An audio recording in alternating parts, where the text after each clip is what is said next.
Hello, everyone, and welcome back to the Football Tribe UG channel. Robert Kesakos is your usual suspect. Welcome back to yet another live podcast on your favorite football updates channel.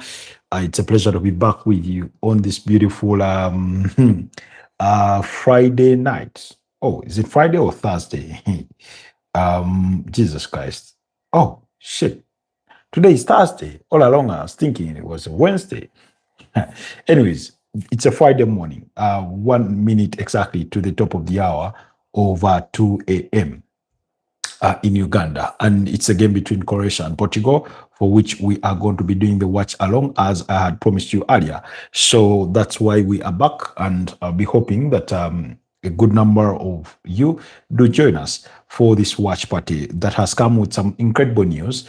I don't know what that news means to you or for the rest of the footballing world, but I know for sure it will excite Epicando name. I know it will excite him, not to the positive, but I think to the negative. I don't know how excitement can be negative, but that's the best way I can describe it. So it's going to be Cristiano Ronaldo's last dance with the national team. After this World Cup, Cristiano Ronaldo with the Portuguese national team will be no more. So that's the big news regarding this evening's episode of Football Tribe UG, and I hope you get to enjoy it. For those of you that were with us in the earlier broadcast, thank you so much for choosing to dedicate your time to be with us, and allow me put up our poll question for tonight regarding this game. I know it's something that we had done for the morning, but let's do it again now that the game is in play as we speak, because it has kicked off and we are only 35 seconds into it. So Portugal versus Croatia, who do you think is going to come out on top? Are you Team Portugal or are you Team Croatia? Let me know who you will be rooting for tonight as I get myself set for the remainder of this, as I get a poll question put up. I don't know. I don't know. Let's see where the road leads. For those of you that are just joining us, welcome back to the Football Tribe UG channel. Robert Kesakos is my name. I'm coming to you live from Kampala, Uganda, where it's 1 minute past 2 a.m. Kindly like the broadcast, but also please consider subscribing to the channel if it is your first time to join us on the forum. As we speak, of course, the game has just kicked off. We are 1.5 minutes into it, and it's goalless between Portugal and Croatia. Portugal donned in that second kit, or what would pre-qualify as the away kit. We're going to be going through the starting 11s for both teams, and we see how they both set up. Of course, Portugal have Diego Costa in goal. They have Joao Cancelo at right back. They have Ruben Diaz alongside Renato Viega and Nuno Mendes in their back four. They have Joao Neves and Vitinha in that midfield or central midfielder. And then ahead of them is Pedro Neto, Bruno Fernandes, Rafael Leao, and Cristiano Ronaldo. Those are the players that have started.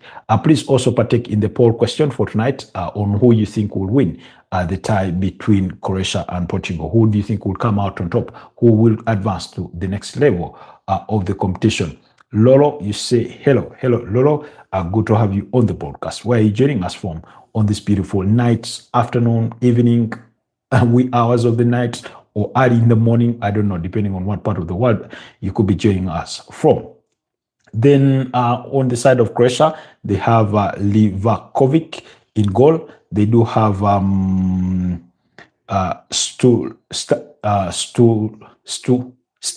Jesus Christ, Stulalo in there. They have Josep Stanisic. They have Paul Prograsic. They do have Perisic. They have Kovacic, Modric, Susic, Vlasic, Martin Batrina, as well as Budmir, Ante Budmir. Those are the players that are starting for Croatia on this beautiful night. So as we speak, it is still goalless between the two sides. But more importantly, the news that has come out in the last couple of minutes is that this will be the last dance for Cristiano Ronaldo and the Portuguese national team. It will be no more for him at the end of this World Cup. That's according to a report compiled by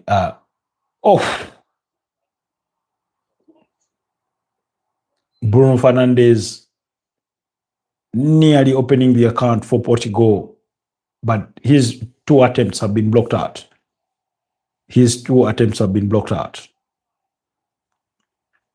That's close. Are saying, according to a report as filed by Fabrizio Romano, citing Cristiano Ronaldo's sister as the source,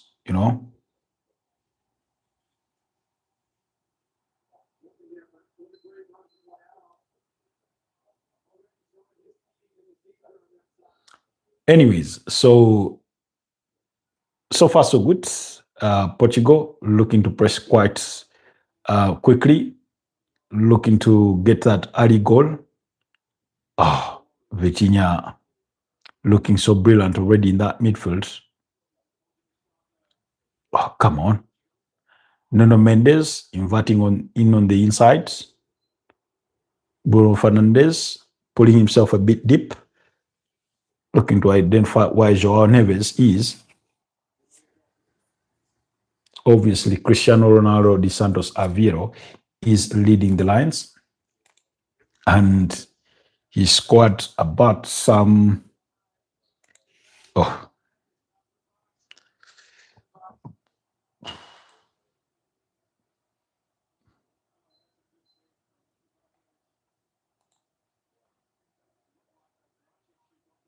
Has about 145 international goals for Team Portugal, and it'll be such a huge miss in about 231 appearances. That's according to 09 sources. So he's still looking to add to that. Already has scored 2 in this competition. The 2 goals he scored against Uzbekistan. He couldn't find the back of the net against DRC Congo, and subsequently against Colombia in their final game of the group stages. Whoever advances here is bound to meet Spain, who just beat up against Austria by 3-0. Obviously, Mikel Oyarzabal scoring a brace in that one, as well as Tottenham Hotspur's Pedro Porro. As a decent cross that was floated in, I think, by, was it Rafael Leao?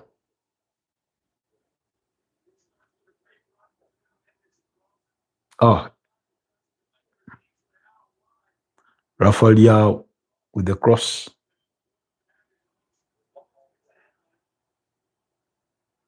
Portugal still yet to find the breakthrough. They continue to push for it. Sarayan says, you are back, and a break sponsored by KFC. Unfortunately, I don't even remember the last time I had a taste of KFC. But not too far back ago, a friend of mine treated me to, I think like a couple of months ago or thereabouts, treated me to those sticky wings. They have some it's like barbecue sauce, really tasty. But you never know. Maybe somebody will indulge me with a super chat for a bucket of KFC, sometime. But how are you doing? Are you enjoying the game thus far? This is going to be an interesting game so far. It's a bit end-to-end. Although Portugal have thus far dominated the attacks, as you'd expect. They have a decent team. Really, really decent team. They just need to play more together as a team. They just need to work on having that chemistry between them. That's a really long throw from Nuno Mendes. Bruno Fernandes trying to find Pedro Neto. Cristiano, he gets to him. Pedro Neto. Beautiful cross. As a beautiful cross from Pedro Neto. How I wish Becky was here with us. Becky's a Pedro Neto fan. Has a crush on the Portuguese international. That's a brilliant cross Cristiano Ronaldo could not get to the end of it. Oh, it was right on the money. Oh, it's brushed off the defender.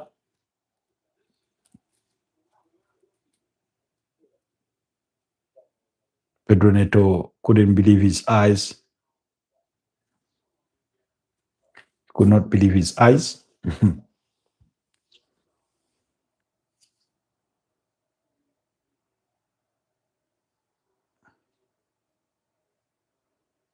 7 votes cast so far on our poll question for tonight, and 71% of you think Portugal will come out on top.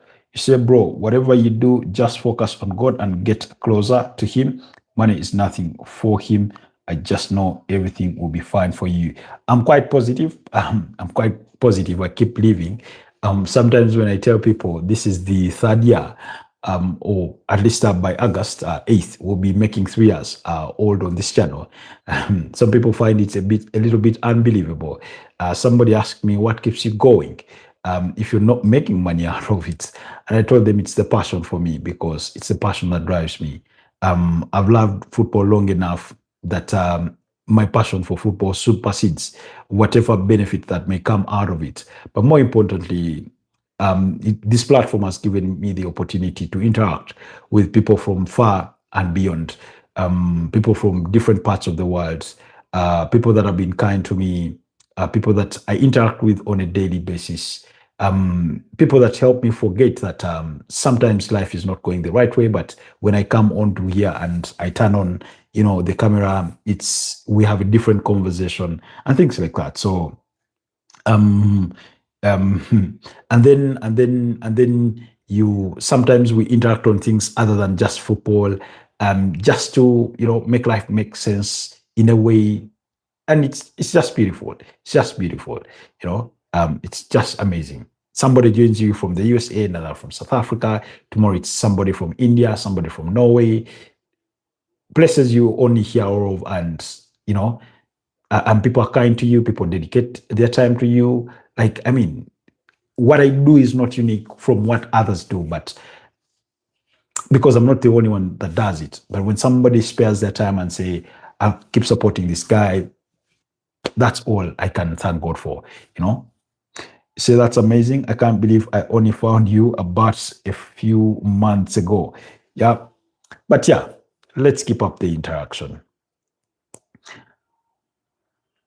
So, what do you make of this being Cristiano Ronaldo's last dance? It's the final tournament. He will be representing Portugal. He's going to retire from international football at the end of this tournament. What do you make of that, Sarah? Is a free kick in a decent position. Looks like Cristiano Ronaldo fancies himself for this one. I don't remember the last time he scored from a direct free kick at the international scene. I know he scored one or a couple in the Saudi Pro League, but in as far as Team Portugal is concerned, I don't remember the last time I saw him hit the wall. I don't know why. Just have that expectation. He no longer has the precision. Like,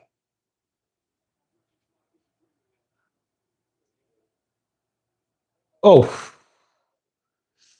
that hit his midriff must be painful. Oh, nearly crashed into his quadrants. He knows. He knows. I think deep down he also knows that a part of him no longer has it, no longer has that unique touch when it comes to a dead ball situation. I support him in all his decisions, but he is 41, so I get it. I hope for the best only for him. If Epic Name was here with us, he'll be saying, obviously he's not a fan of Ronaldo. And usually people that I find that are not fans of Ronaldo, unfortunately, are fans of Lionel Messi. And I don't say unfortunately because it's a bad thing to be a Lionel Messi fan, but I say unfortunately because sometimes I just do not understand how some people just do not appreciate both players for what they've done in the game.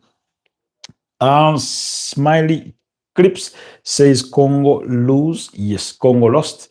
It was quite unfortunate for them that they lost in the manner in which they lost. But I think our African teams need to study why they have lost out in the dying minutes of the game. I think the 86th minute of the game is a minute that many African teams will dread. Thing happened to to Congo. It happened to Senegal. It happened to Ivory Coast. 86th minute, all conceding in those minutes, goals that either decided the game or brought their opponents back into the game. So, where are you from? Were you supporting Congo? Yes, I was rooting for Congo because of their head coach in Sebastian Desabre. I come from Uganda, Kampala, Uganda. So Sebastian Desabre, excuse me, the French gaffer, is a former Uganda Cranes head coach. So that's why I was rooting for him,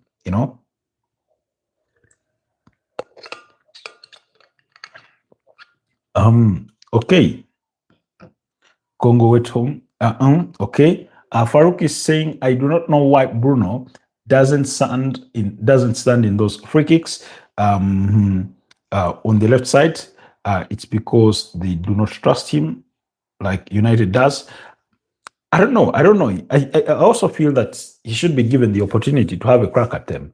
I feel he's a more potent free kick taker in terms of present day than Cristiano Ronaldo is. And that's why I really, really appreciated Cristiano Ronaldo, that he had the discernment to understand and know that Nuno Mendes was better placed to take that free kick that he scored from against Uzbekistan. So similarly, when I watch him stand at a free kick, I'm thinking, come on, Bruno Fernandes should be having a crack at this, or let him try. As a decent corner kick, Renato Viega just could not keep it under the crossbar. As decent.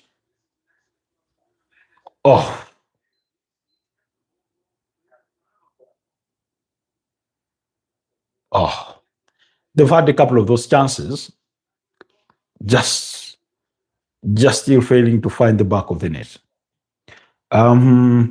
Smile Chips, you say we love Congo. Okay. Smiley Clips. Who's getting booked here? Ruben Diaz already getting booked.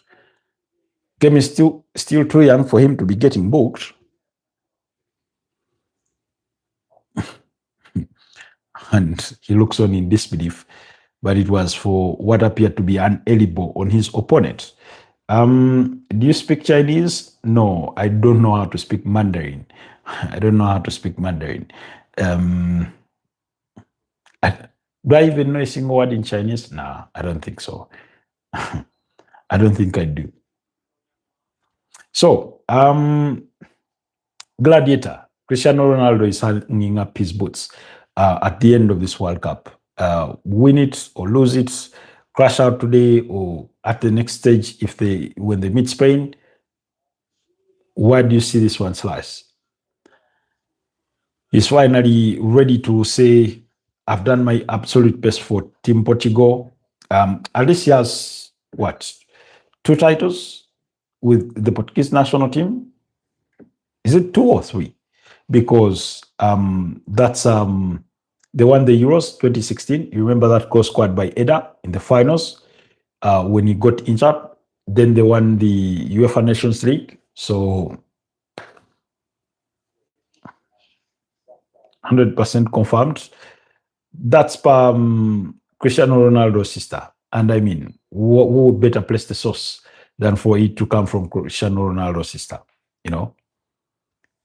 And I mean, at the age of 41, really, when you're not a goalkeeper, it's only natural. It's only natural that he would consider calling it quits at the end of this tournament, because the next international competition that is worth the salt is going to be Euro 2028. I even forget who the host nation is going to be for Euro 2028, you know. And by the time we get to Euro 2028, it should be about 43, you know.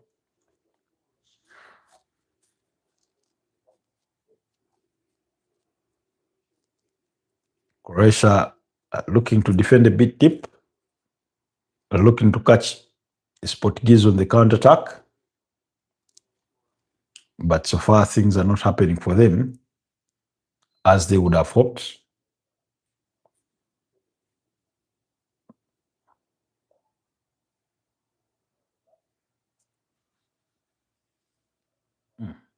Come on. I need to see Portugal creating those triangles within the attacking wing areas. I want to see more support for Rafael, for Pedro Neto, that when they, as soon as they receive the ball, they have an option or two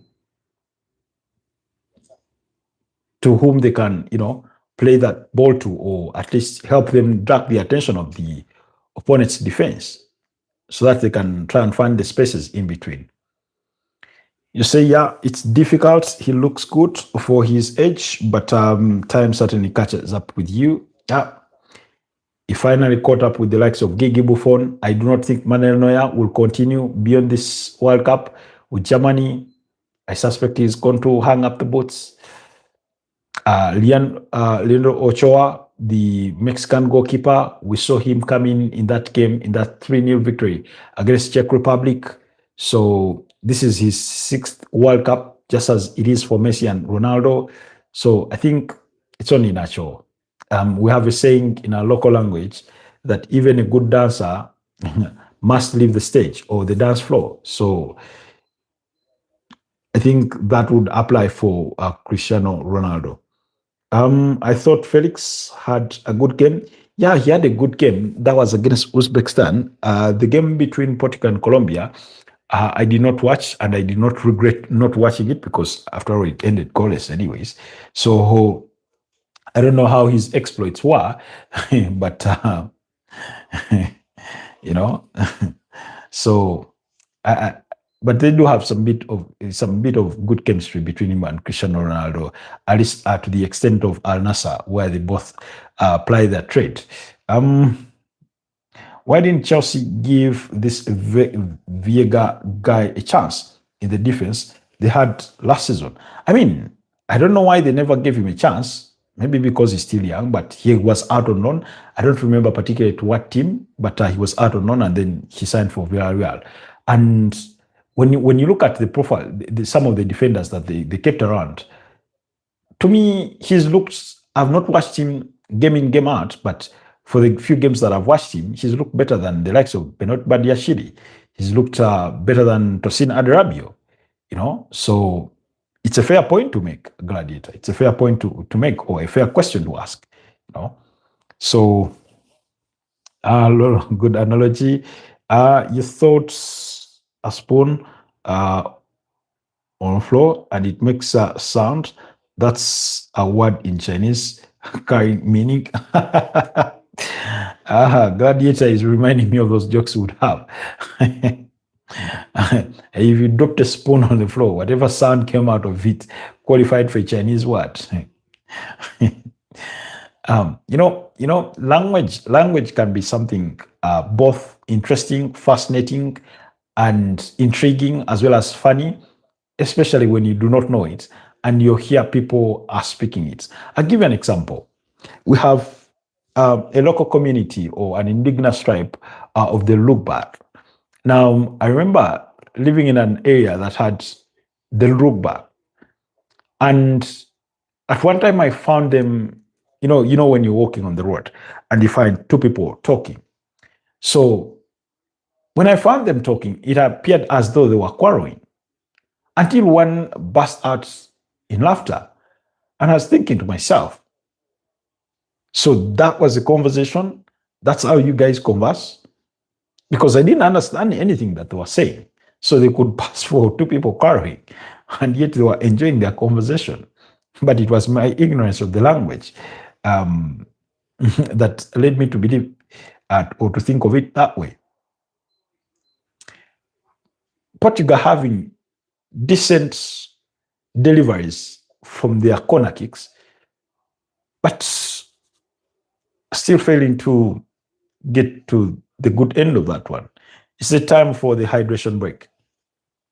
Call Congo with wins, but that did not put Mayele. I don't know if okay. Then Congo will win if they put Mayele. Well, bygones are bygones. I don't think there is a way back for them now. Congo will win, but they did not put. You're suggesting that if they had put Mayele, they would have won. Well, it's easier said for us in the aftermath of the fixture. For us fans, we have the benefit of making suggestions that we thought would have been more effective in a game after it's finished. But yet, those very suggestions sometimes have been tested out and they've not worked out. I'll give you an example. In some of those games for England, and particularly in the first game against Croatia, Marcus Rashford had a good cameo. So he got started against Ghana and he was started against DRC Congo. But then his output wasn't as good. And then Anthony Gordon, who had been swapped out, is the one that provided the 2 assists for Hurricanes Brest against DRC Congo. So sometimes it happens that way. Congo lacked composure in the dying minutes of the game. I think, yeah, Congo lacked that, but I think it's been the story of all African teams that have existed thus far. Go back to South Africa. They concede in the added minutes of the normal time after the 90-minute mark. That's when they concede. Go to Ivory Coast. They conceded in the 86th minute. Go to yesterday against Senegal. They conceded in the 85th minute or 86th minute, and then the 89th minute. Actually, it was 86th and 89th minutes. So we've seen that sort of trend of African teams conceding late goals, with Congo being amongst those. And they've shown a lack of composure, a lack of proper game management in the dying minutes of the game. And it's really, really cost us or cost African teams. I feel it's something that they need to study specifically. The disappointing bit for me was that, particularly for a country like Senegal, and by extension, a couple of others, is that they have experienced players in there. These experienced players who play at the highest level, at the biggest level, and you're thinking, what game management is, what it means to protect the lead, show some grit, show some leadership. And I thought Sadio Mane did not provide that for his team yesterday. At some points in some games, there's that feel for a desire of a coach player on the pitch. And that's what players like Granit Xhaka give you when they're on the pitch. That sort of exceptional leadership, what maybe a Thiago Silva would give you to help you see out a game. You need that sort of grit, And those countries have lacked it. Okay, I'm seeing this match end in a 1-1 draw in the 90 minutes. Then Portugal edge in extra time, in the extra 30, or even penalties. Wow. For starters, I dread extra time. I dread penalties. I hate the anxiety of penalties. But fair enough. But at least I can see out of 9 votes, majority of you still think Portugal will be the team that comes out on top. I want to see them mate being there. And, when you keep playing extra time, it's not good for your players. It sort of takes a lot of energy. I know they added that 6th substitution when it goes to extra time. Sometimes I feel there should be more changes. Okay, I know we can never have what we pre-qualify from enough, but I always thought 3 were few. Now they are expanded to 5. So if a game goes to extra time, you are accommodated a 6th. And I'm like, okay, fair enough. But still, playing 90 plus 30 is what? 120 minutes. That's not easy. Uh-oh. Ah, oh, he's flagged for offside. I thought Portugal were going to be in the conceding end.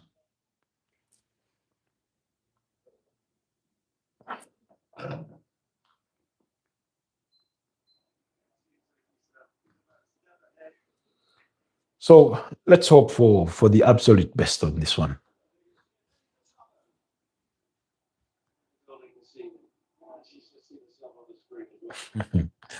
You know, I'm oftentimes caught off guard when they bring some of those country celebrities or respective country celebrities, and I'm not familiar with them.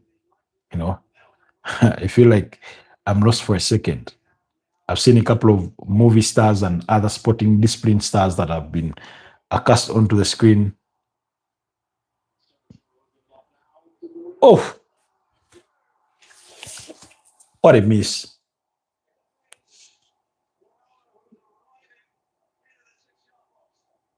That's a beautiful delivery in the box. It was begging to be touched in. It was begging to be touched in. Joao Cancelo. Oh, Bruno Fernandes gets bullied off the ball or out of the action of the moment. And then Cristiano Ronaldo also misses. He cannot believe it. She cannot believe it. But he missed. And yet, that little extra, that experience is what they may need for him to be the difference maker.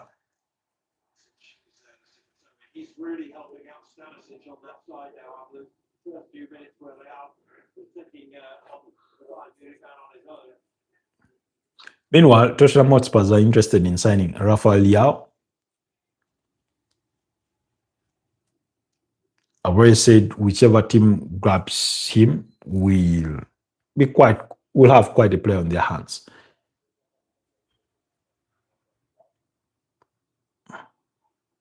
As Man United pursue Crescencio Somerville from West Ham.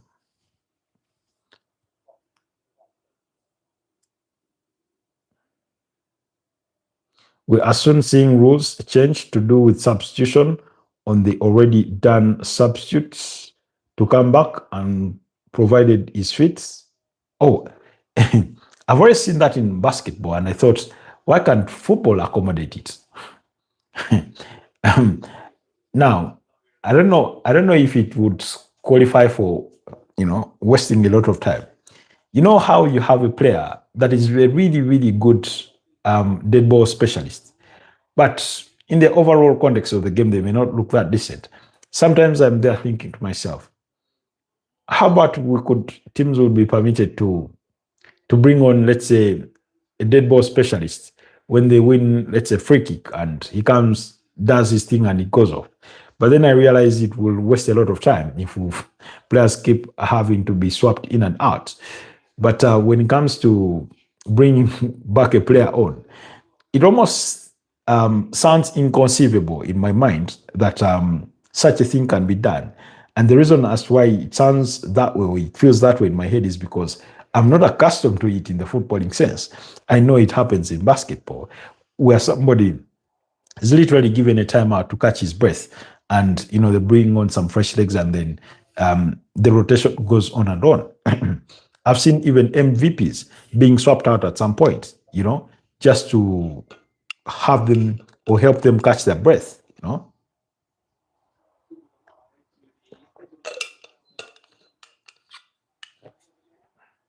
So you never know. Off. Off. Do Portugal actually even want to score? Do Portugal actually even want to score? Spurs still tracking a winger to finish the market and ready themselves for preseason and the season as well. Not just a winger. Not just a winger. but like I said, they're interested in Rafael Leao. They are monitoring the situation with Cristiano Somerville. They are more interested in Savinho from Manchester City. Then they have interest in Junior Ariel Kropi from AFC Bournemouth because they want a support striker. They could consider signing another goalkeeper. Some reports have linked them with Newcastle target James Trafford from Manchester City. Oh, oh, on the counter attack,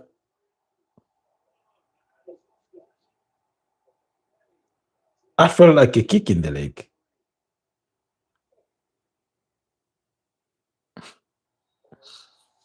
So Spurs are really, really being intentional in their rebuild.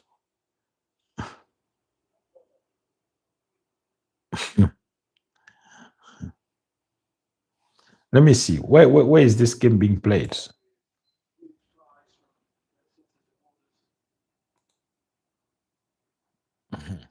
It's being played in the Toronto Stadium in Toronto, Canada. It's quite hot out there. How I wish my feed would also bring me the weather update for a particular area. Will they spend more than 350 mil this season to rebuild? They can. I mean, they've already outlaid in the excess of 180 million pounds. Oh, thereabouts. Okay, let's see. Yeah, in the excess of that. Actually, they've exceeded 200 million pounds spent because if you have 92.5 for Sandro Tonali, 85 for Mateus Fernandez, that's what? Almost 170 something. Then you have a 52 for John Paul Van Hecke.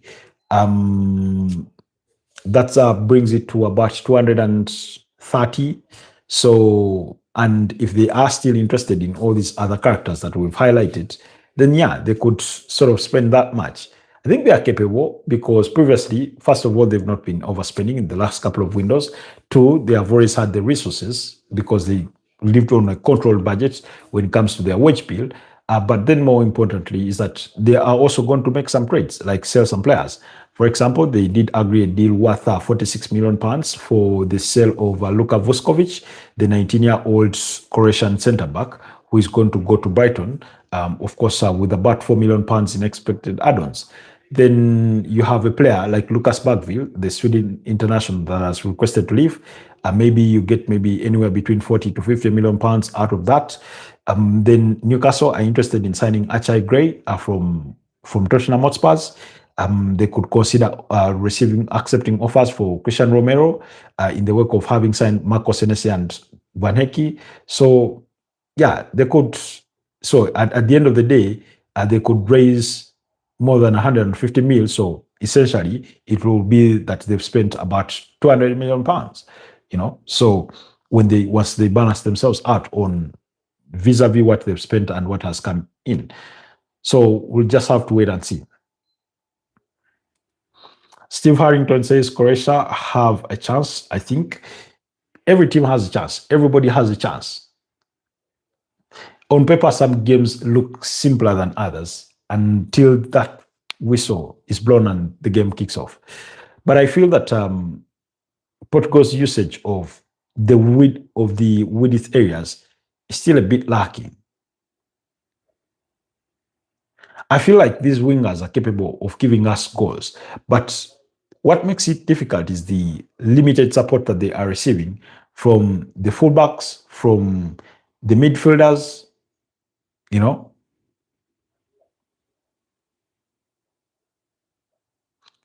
there's a way some of these players are looking static, static in the sense of I'm playing this position and I'm literally not shifting.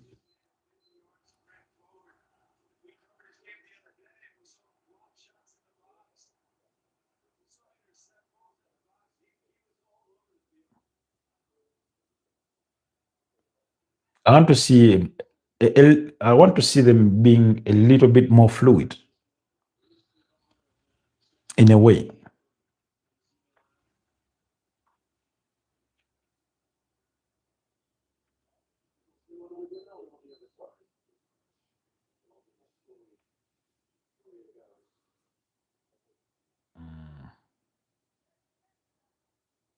Can I say current time of the match? I need to know if it's the same time showing on my TV.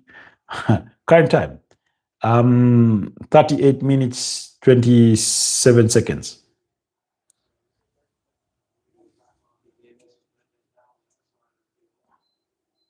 That's as per the game. As per Ugandan time, it's 2:39 a.m. So 10 seconds difference? I don't know. Now remember, there's also a difference, a couple of seconds difference between when I say something and maybe when it propagates to you. I don't know if that's the case, but we are approaching the 39th minute mark.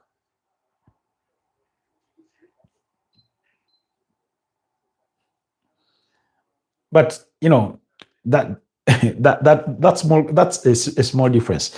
Take it for from somebody who has had um, the the opportunity to watch games online, and you're watching a game online, you're streaming it, and you're doing a watch along with people that are watching it on TV, and your time lapse is 45 seconds to a whole minute, and then somebody tells you it's a goal, and you're waiting for the goal. You're waiting to watch the goal, and yet the people you're doing the watch along with are the ones informing you of the update of the goal, as opposed to it being you informing them that the goal has gone in. Maybe Croatia game plan is to hit them on the break. That appears to be the plan. You can see that although that support when they win the ball back and they're trying to go for it has also come a bit slowly.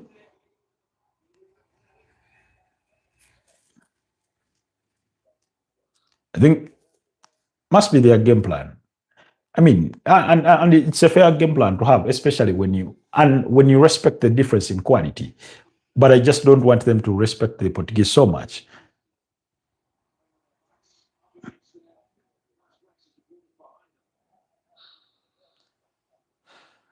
That's right. What you said. Yep. I'll give you an example. And even with pay TV, by the way, people who use DSTV a couple of seconds ahead of people who use Go TV. That's what I've noticed. The other day, I was on the phone with a friend of mine doing the penalty shootouts for Morocco and Netherlands. And he would tell me so and so has scored. And then on my part, he will score 2 seconds later. And I was thinking to myself, even with the same service provider, it's still happening the same way.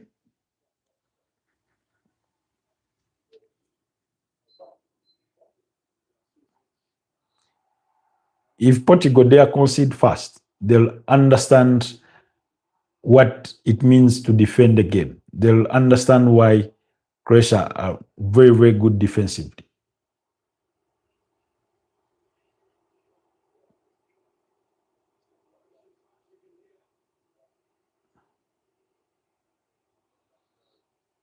Currently in India, it's only having one channel um, called ZTV, which where you can see the matches. Okay, now there's a company. I think it's called Simba. I don't know what the name of the company is called, but what was the decoder's name? Oh, we had a service provider of pay TV. They were called TV Next. I don't know if they're still in the market, or but I think they are still under the Simba group, and those guys that provide fiber internet. But those guys, I remember, we used to pay 15,000, and this is like 2014, 15. We used to pay 15,000, and the number of channels that you'd have, including Indian channels, Indian TV channels. We had channels that would show Champions League football, and that's what I loved about it. It did not have much of league football. I think it had the German Bundesliga, and the Scottish League, but Champions League football was on it.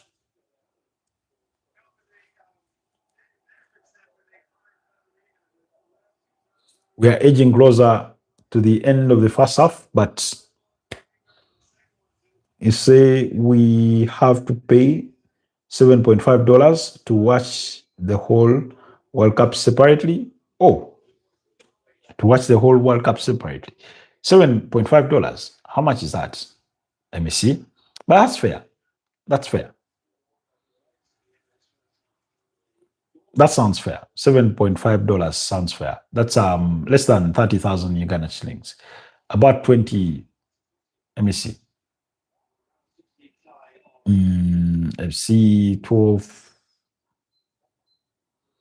close to 30,000 shillings.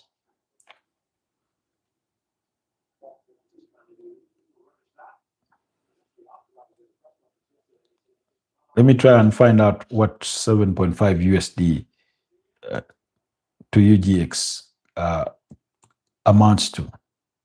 About 27,000 shillings, 27, 28. That's fair.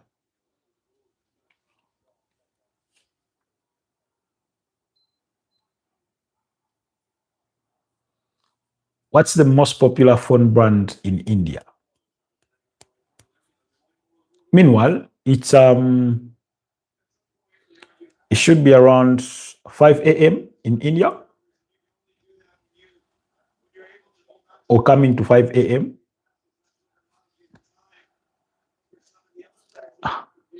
I've loved the dedication of people to watching sport, you know. Oh,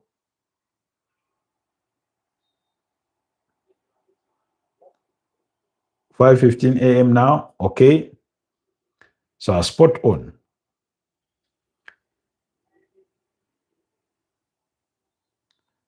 Yeah, you guys are 2.5 hours ahead of us.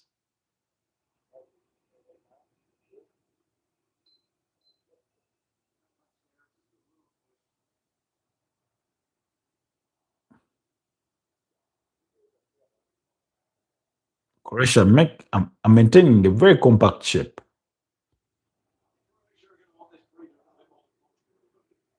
They've denied Portugal going through the middle, constantly pushing them to the wings. Oh, Rafael Yao could not keep it down. 4 minutes of added time in the opening stanza. Another decent delivery from Pedro Neto, and the arriving Rafael Yao could not keep it on target.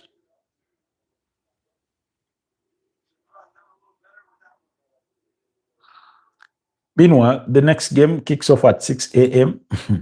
for us. That's between Switzerland and Algeria. I'm sorry.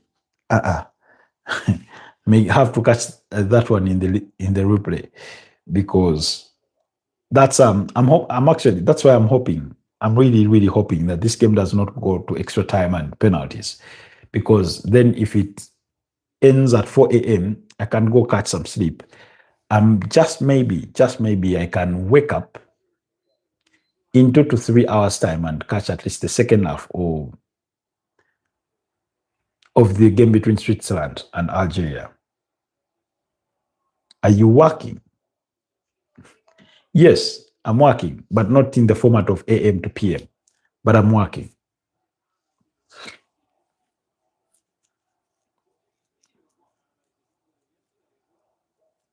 Even during the break, because I was on here earlier for the second half watch along for the game between Spain and Austria, and I went away and did what I was supposed to do, and returned.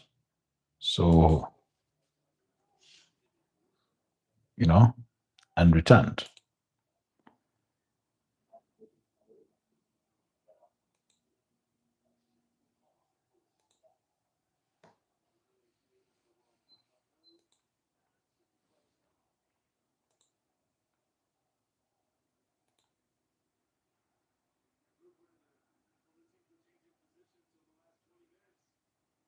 Spain has an easy win. I don't think it was easy. Maybe the second half made it look easy or appear easy, but I thought they had to really work for it.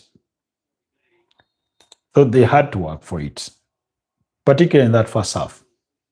But yeah, but you could notice the difference in quality and chemistry between the two teams.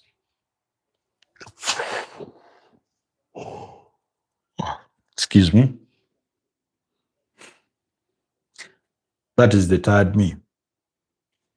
I don't want to, because if I say I stay up, if, for example, this game goes into extra time, that means instead of finishing at 4 a.m., it finishes at 5 a.m. That's 1 hour to the next game. And if I were to watch the next game, which could possibly end at 8 a.m. or even 9, then when do I get to put my head down? I don't think Austria is a good team. I think they're a good team. They just met a much better team. The referee sends us into halftime. I mean, to be fair, Portugal have been toothless, as have been, Croatia. I mean, they ought to give us better. One shot on target for each. It's just poor. It's just poor.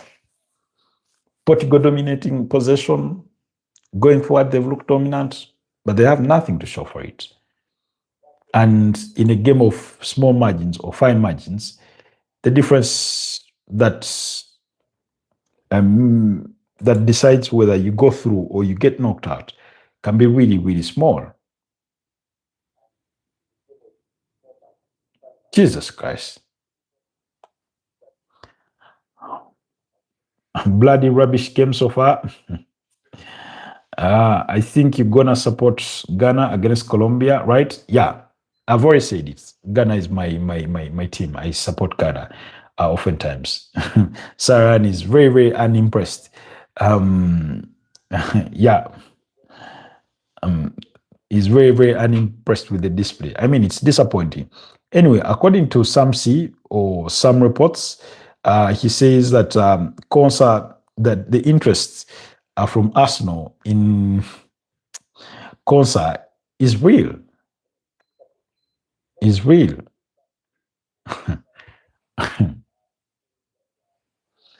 Jesus Christ. Ezri Konsa. I mean, why? Anyway, William Saliba is struggling with a back injury. And I've seen reports to the effect that he may need to undergo a procedure. And so maybe Arsenal thinking to themselves, we need a backup of a right-footed centre-back as we wait to see what happens with William Saliba.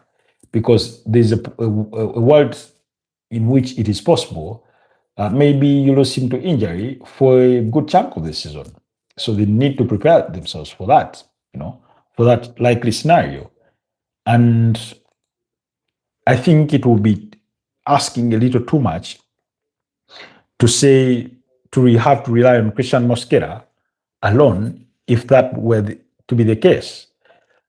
Also bearing in mind that you're the reigning champions of the Premier League, you want to pursue the Champions League to its logical conclusion, and among other things, So it's only fair. I loved old James. Oh, I loved old James Rodriguez 2014 version. Well, that 2014 version came in a unique package, and we've never seen the same of it. It was after the 2014 World Cup that he went and joined Real Madrid, and he never lived to his full potential, partly because of injuries. Went on to have a stint with Everton, currently is playing in the US Major League Soccer and things like that. But yeah, there was a great player in there. He rose through the ranks at the time when Yerry Mina was also rising at the time, and then he was signed to Barcelona. You remember Euro 2016 when France made it to the finals and lost to Portugal by goal to nil. Samuel Umtiti looked decent, and then Barcelona signed him, and he never lived to his full potential. So, unfortunately, things happen.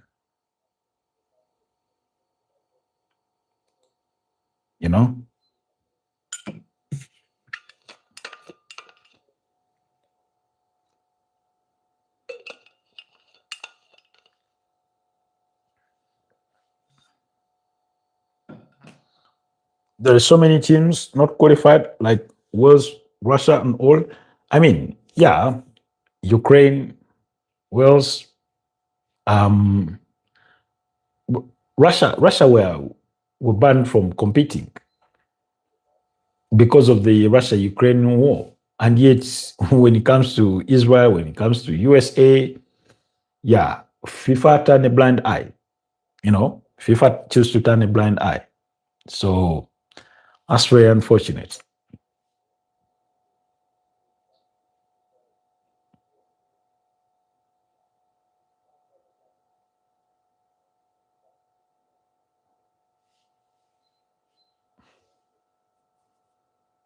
you know. So yeah, this team Portugal will only have themselves to blame. Ah, that attempt from Bruno Fernandes is the only shot on target that Portugal have had thus far, and the rebound was blocked out. I think second half we'll have some drama. Well, let's wait and see. Livakovic. Jesus Christ. I don't know why. Names from, is it Western Europe? I think Western Europe are really, really hard to pronounce. Names for Russians, Ukraine, Croatia, Austria, Slovakia, Slovenia, Bosnia, Yugoslavia, Czech Republic,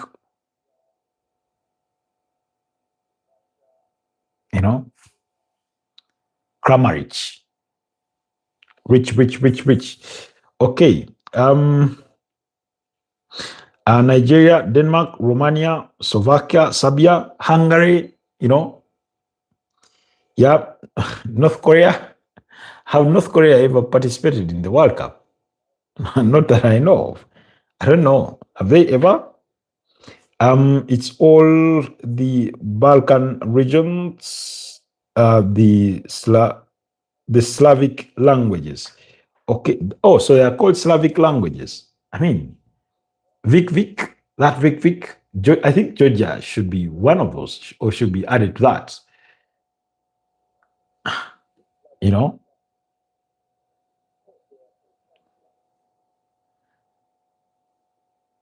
it's about 9 countries in the Balkan region. I mean, those names, I tongue twister. And then from Eastern Europe, I think I've struggled with names of Polish people.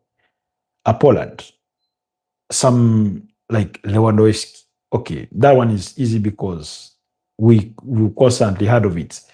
But when you talk about players like Brashkowski, now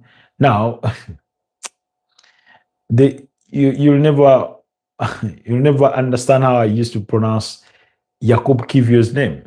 I mean, it's Jakub Kivio, but the way it's written, it's like Kiwori, but it's Kivio. Anyways, what's happening to your home country? Did they play World Cup? No. Uganda has never qualified for the World Cup. In as far as football is concerned, they've never qualified. Then you say Polish is very hard language. I don't blame you. Just know. Anyways, I have a fine appreciation for languages. I just do not know many of them, but I have a fine appreciation for languages. When I see Portugal, what I see is Portugal is trying to put crosses into the box and trying to get someone at the end of it. Yeah, that's from Ash. It's a fair point. That's literally, that's been their strategy all through and through. It's like they've not had a plan B. And even with the crosses, that's why I was saying, okay, if you're predominantly relying on wings, create overloads within those wings. For example, when Pedro Neto receives the ball on the right side, let let Joao Cancelo come close by to support. Let Bruno Fernandes come in to support. Create some form of triangle where at least a player or two drags away the attention of the defender to create space for this winger, maybe to cut back on the inside and have an attempt on goal, or have a better layup. Do the same thing on the other alternative side where you have Lafayette to the left wing with, with, I don't know, Mendes. Let him provide that channel. Let Bruno Fernandes go and provide the triangle, or Joao Neves, and you have, you have that. But what they are doing is once they put the ball to the width, they leave the wingers to deal with that. And once they leave the wingers to deal with that, then you have Cristiano Ronaldo and Bruno Fernandes entering into the box with Rafael staying on the far side if the ball is coming out of the right wing, and then they are all just waiting for the cross. And then remember, Croatia are defending deep, so they already have majority good numbers in behind there. So before you know it, the ball is not getting to whoever it should be getting to. So because Croatia are there to clear their lines and things like that. So it's not, are yielding the sort of fruit that they want. I feel that they need to have to have another variation to the game or have a different approach. And this is not going to be with just the change of players, because if, for example, you are to withdraw, let's say, Rafael Leao and bring in Francesco Conceição, and the strategy is still the same, you'll end up with the same results. So they ought to trick something. Okay. You say, Steve Harrington says, I love Cristiano, no hate, but I like to see Croatia win. Oh, Jesus Christ. How do you balance that in loving Cristiano Ronaldo and then wanting Croatia to win? How do you balance that out? 2018 Croatia had a spring play. Yeah, they were good. Kramaric, Ivan Perisic, Ante Rebic, Luka Modric were really, really at the top of their game at the time. That doesn't mean they don't have a chance. Yes, they have a chance, but they need to, better their options. Saran says, Lolo, I don't think China has played a World Cup. China, really? No, China have played at the World Cup before. Why play at the 2002 World Cup? Correct me if I'm wrong.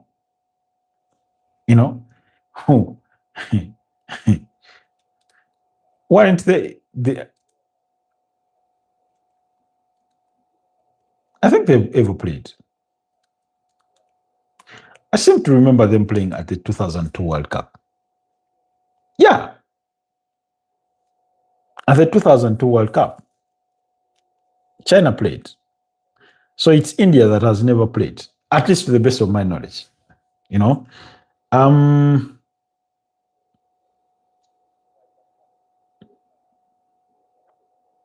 North Korea played in 2010. Okay, I need to indulge myself on that one. Steve Harrington says, yeah, they played North Korea 2010 because the host nation, that's it. Ash says, it is always a dream to have a winger who can dribble past three players and cut on the inside to score a goal.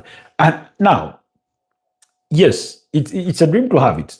But also, sometimes these wingers are supported by overlapping fullbacks or by attacking midfielders who come and preoccupy a part of the defenders. That's why I'm saying if you have these fullbacks, and all I'm seeing is Cristiano Ronaldo here busy lecturing Joao Cancelo to get more on the byline and still whip it in.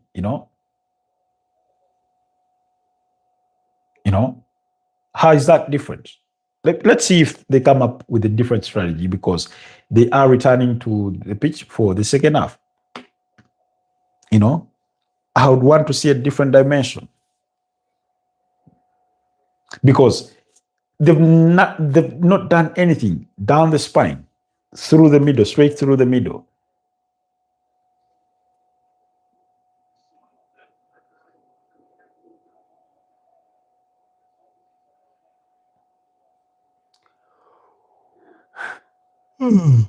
Excuse me. Oh, Jesus Christ.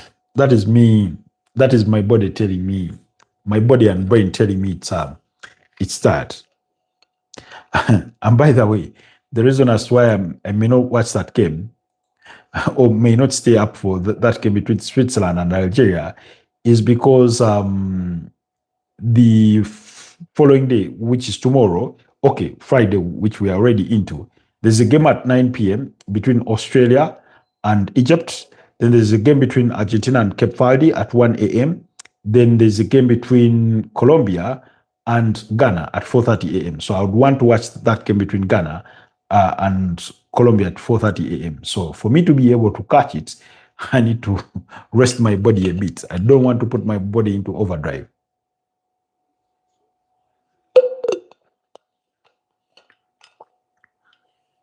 Bodmia has been withdrawn for Matanovic. The experienced Luka Modric still on the turf. Switzerland versus Algeria will be will be bounced. Don't worry. Well, I don't know. I don't know, but I don't feel like I would have loved to watch Egypt play and Switzerland. I would want to actually the reason as why I've loved to watch Switzerland play is I wanted to watch Johan Manzambi more. He's been a decent player in this tournament for Switzerland. Bril Embolo, he's been quite brilliant as well. Um, I want to watch Omar Mamush. Oh, no, Mendes, come on, go for goal. Why are you trying to cut it back for Cristiano Ronaldo? And this is what I say. Sometimes you need to forget that Cristiano Ronaldo is on the pitch and take matters into your own hands. He was on his stronger foot. He could have easily, gone for a powerful shot there. Maybe even beat the goalkeeper while at it.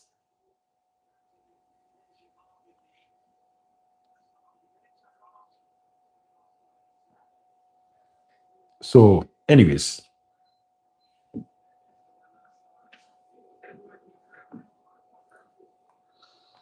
so yeah,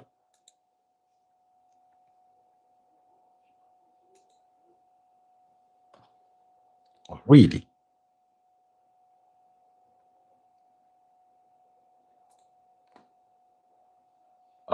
that's a poor pass from Cristiano Ronaldo.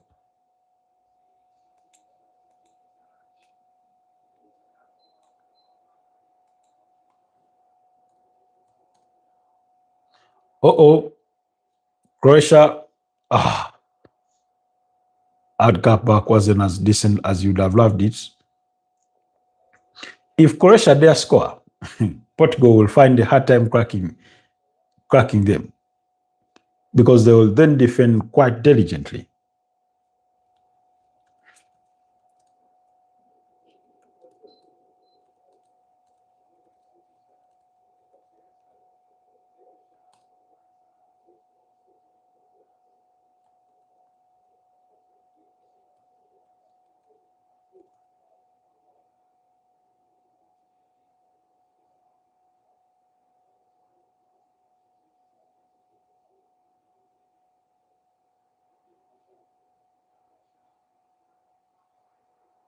Oh,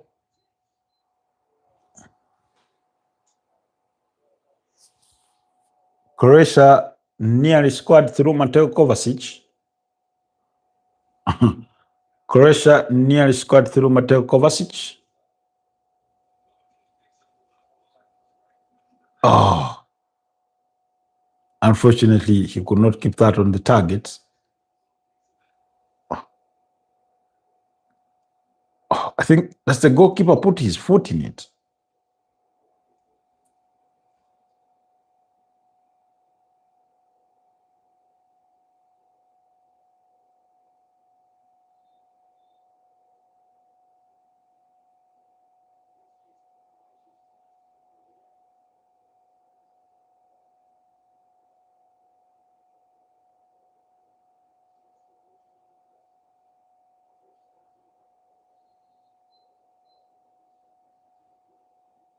Oh, That was close. That was a close call indeed. Close one. They are looking better in the second half. Croatia, yep. Maybe scoring fast is what will cause Portugal to to try and go for this one, to try and to be desperate enough.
Okay.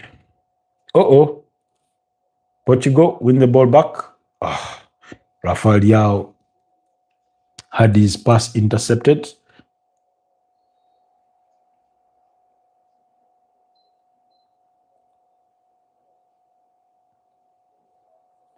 Nobody there are Portugal in the box. I'm starting to question their overall movement.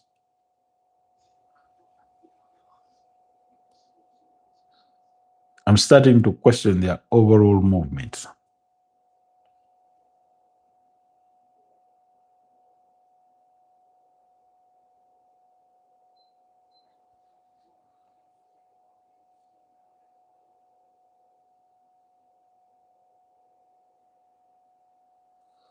Yep, no one was there to receive the ball. So in the end, they do not benefit from that action.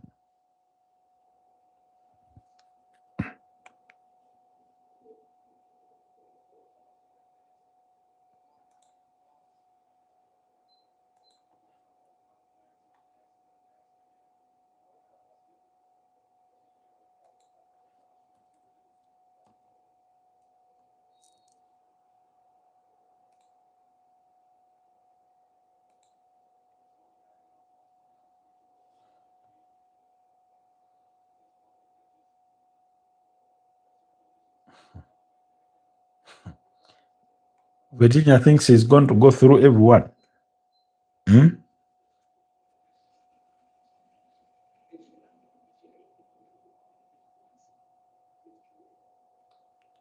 Virginia thinks he's going to go through everyone.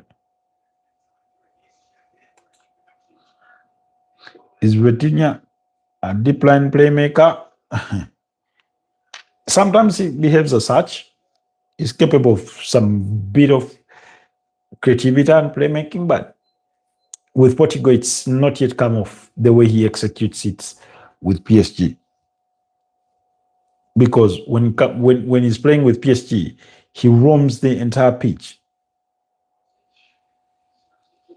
Croatia, here they come. Oh, beautiful cross. And it's a goal. It's a goal for Team Croatia. Ivan Perisic scores to make it 1-0. Go. I must say, go Bafana Bafana.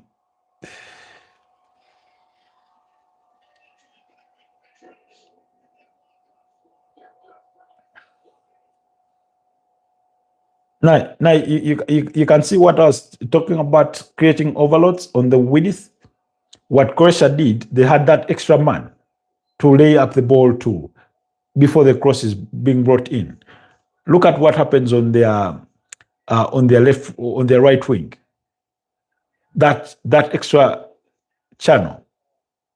You see, ball is brought in. Portugal failed to deal with it. Ruben Diaz does not rise high enough. By the time Joao Cancelo reacts, it's a little too late for Diego Costa to make the save. And it's 1-0 to Croatia. Now Portugal are going to understand what defending looks like. They're going to understand what defending looks like. Boom, baby. That's what I mean. Put the ball into the box, win second balls, and score. True.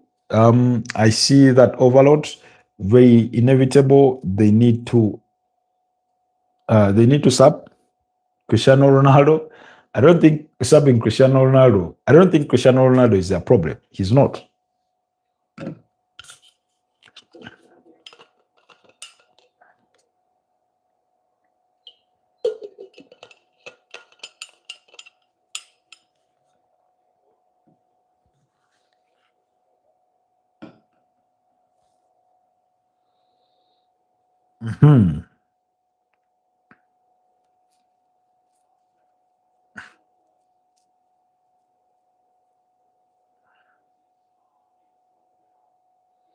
Ronaldo is trying to drop deep and link up play. No, he shouldn't be even trying that. He shouldn't be laboring, because then it will create an abscess in the final third. And today they do not have a Joao Felix to occupy that space that he may be leaving behind. So he ought to remember that. He has to stay within the final third. That's the only way he'll be able to impact the game. Croatia, here they come again.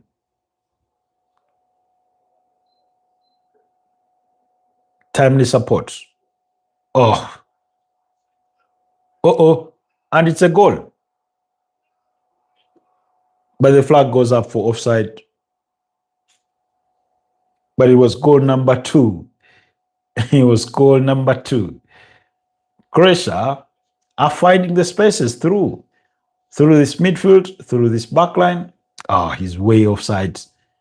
He's way offside.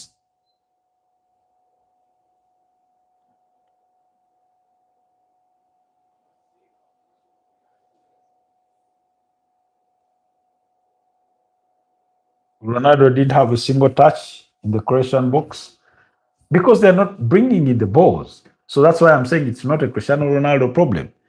Okay, he had one cross that was floated in for which he missed, but they're not putting in the balls in the box. So if they're not putting the balls in the box, what is he supposed to feed on?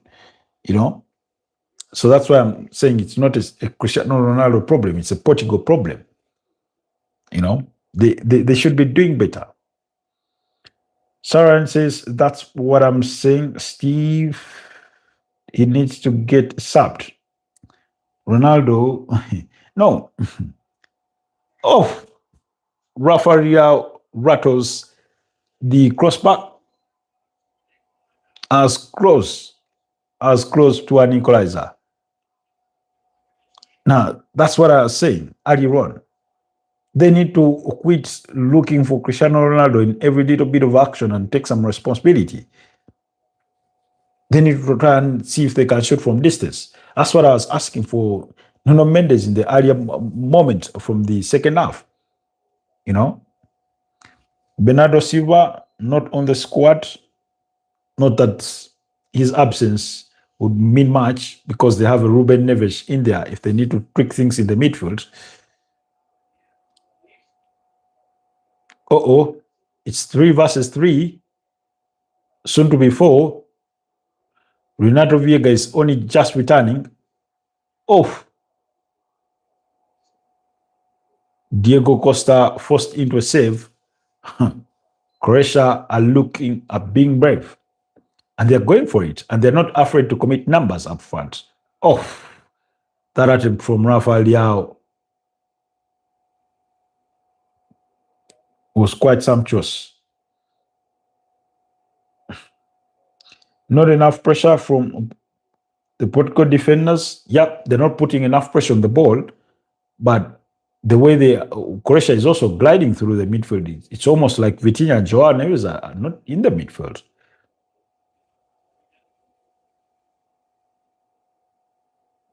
And Croatia being better at fighting for second balls.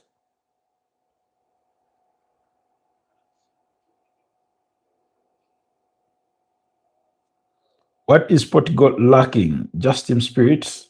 I mean, yeah, that die a little bit attitude. I'm not seeing it. Oh, Vitinha appeared to clip himself. 4 subs. that's desperation, and that's almost panic. And I'm not saying they shouldn't be done now. I'm simply saying it's so reactionary. They must withdraw either Vitinha or Joao Neves. One of them has to come off. But I'm going to go and say withdraw Vitinha. I like him as a player. I like him as a player, but I think he should be withdrawn. Oh. And it's a goal, equalizer, Cristiano Ronaldo, but the flag goes up. It won't stand. It won't stand.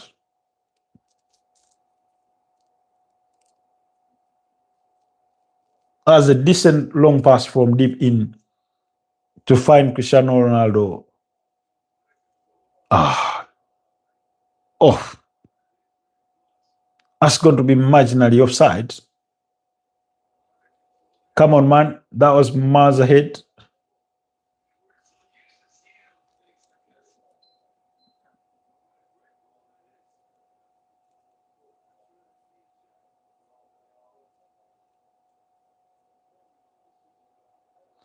Yeah, he dropped his shoulder a little too early. But the goal is being checked. Check over. It's offside. It won't stand. Now, that was a different variation to the game. But the way he had taken that in his stride was, classic show of experience. So if the check is over, what are we waiting for?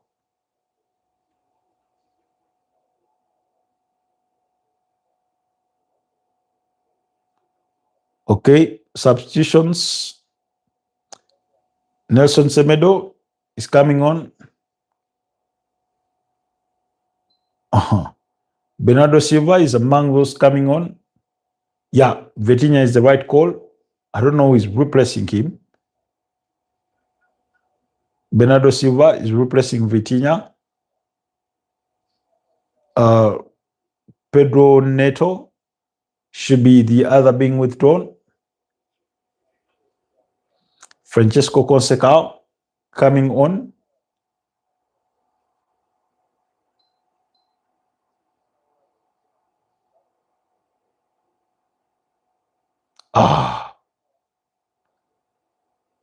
That shoulder.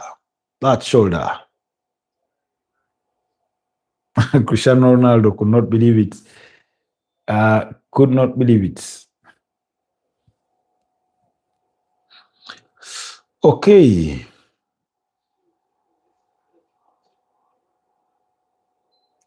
It wasn't miles offside. It may be controversial. Ivan Perisic subs Ronaldo in panic, like last time. Because you lose, you go home. now it will even be even bigger panic. You lose, you go home. There's no way around it. Bernardo is back. Now Croatia will win. What's the correlation between Bernardo Silva being back and Croatia winning? Make it make sense.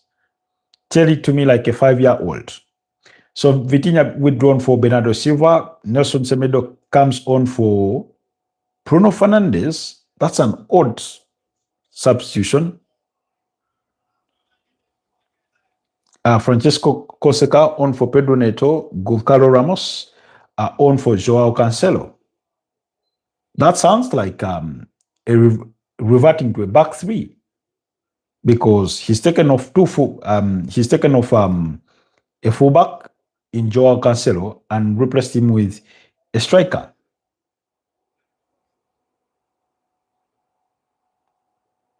You know, Lip is trying.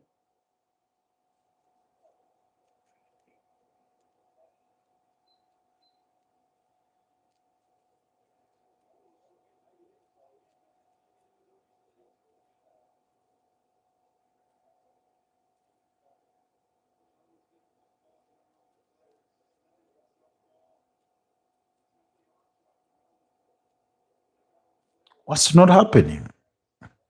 We're having too many stops now. There's a VAR check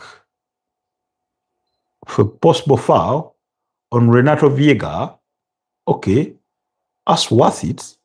It does drag him to the floor. The referee has been summoned to the monitor for a penalty check.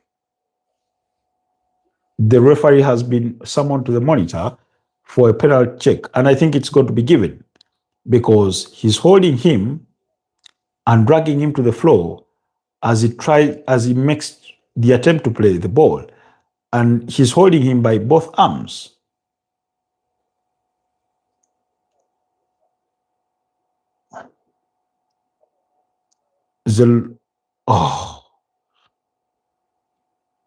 And he was the one best positioned to make a run and have an attempt for that ball. Oh, I don't know if the pole is strong enough to drag Renato Viega to the floor or he makes the best of it, but I think the penalty is going to be given.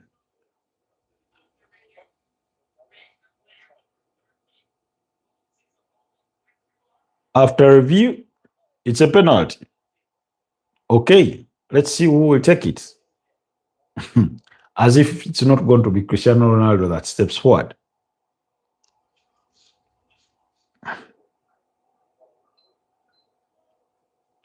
Will he score?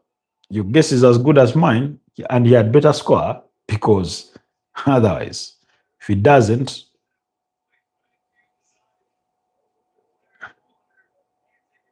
that will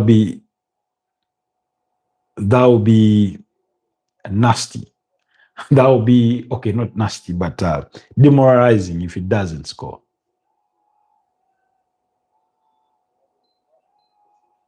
He has missed penalties before.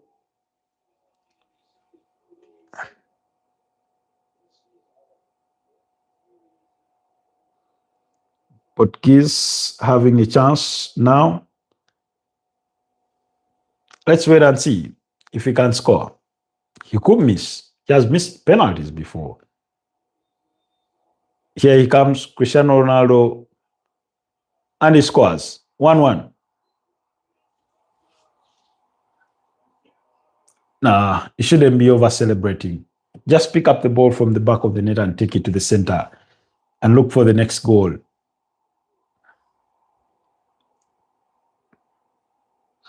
1-1 goal from Cristiano Ronaldo on the penalty spot.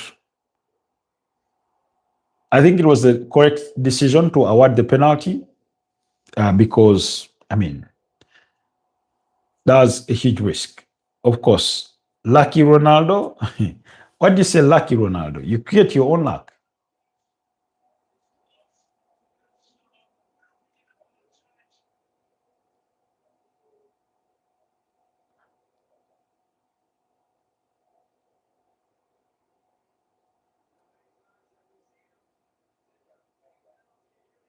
Oh, straight down the middle.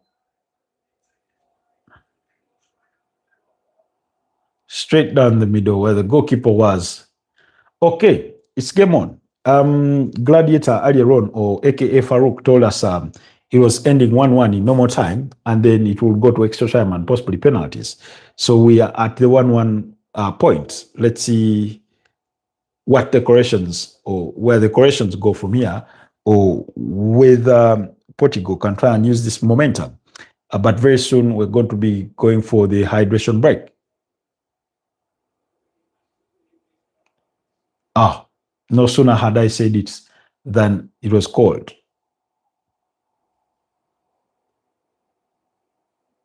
What is Cristiano Ronaldo trying to tell us? Will the game go to extra time and penalties? I don't know. Your guess is as good as mine. But Gladiator was here, or Farouk. Somebody called Farouk up in the comment section. You can look them up. They were here. Let me see if I can find that exact comment and what they said exactly. Earlier on, as per that submission, because he was giving us his prediction.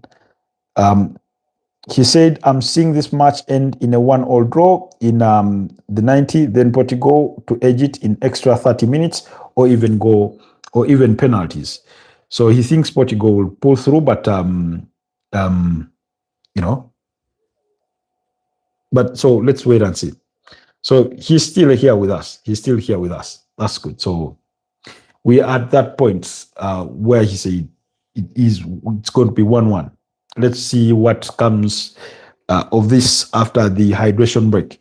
I think Croatia should attempt as much crosses as they can in the box. I don't rate Portugal centre backs.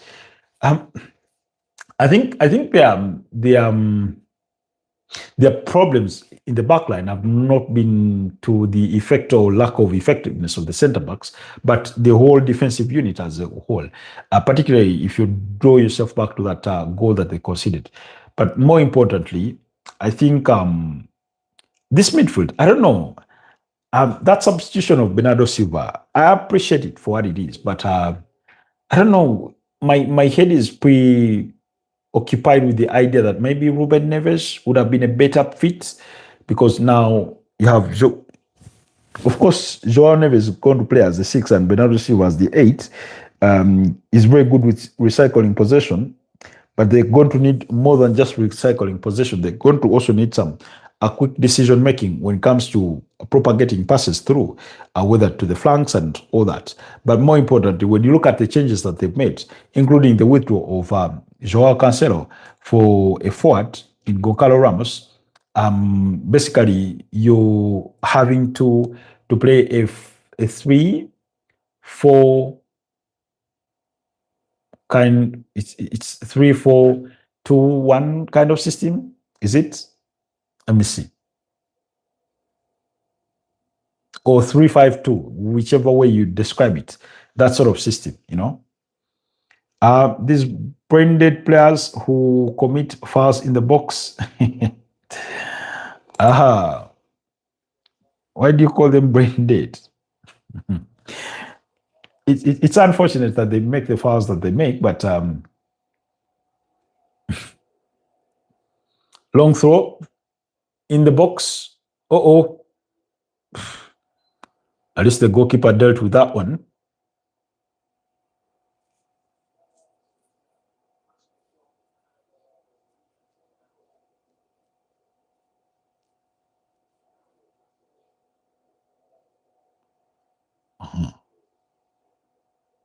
Are we going to see a wing back?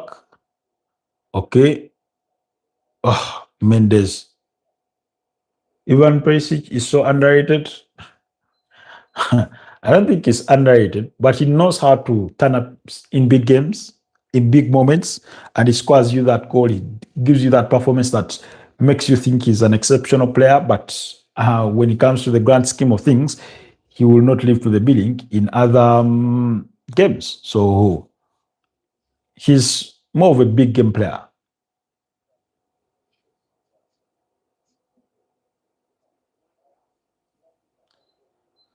I want to study the shape of the Portuguese and how they assemble themselves given the changes that we've witnessed.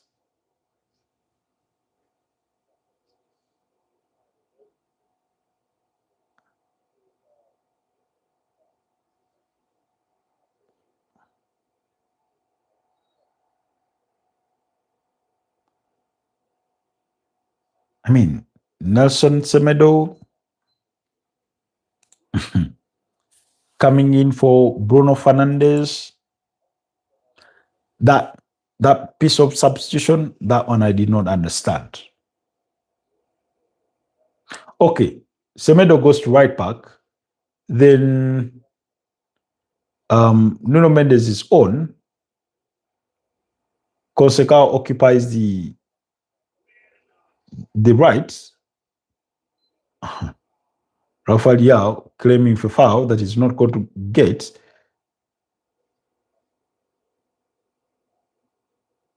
That's just a poor pass.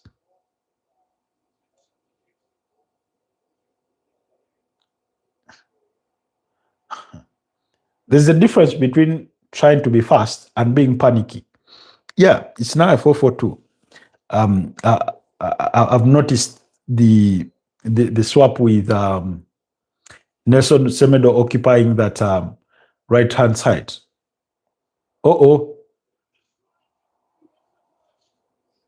Kovacic just hit the upright, and he forces the goalkeeper into a save. What's with this Portugal side giving people spaces in front of their goal? I mean, that's so close from Kovacic. The goalkeeper put his palm to it before it went off the uprights, and the second attempt was just as good. Chelsea have been linked with the potential move for Diego Costa. Steve Harrington is saying, I think it's 4-2-3-1 for Portugal formation. It can be a one at the top when you have Cristiano Ronaldo and Gonçalo Ramos.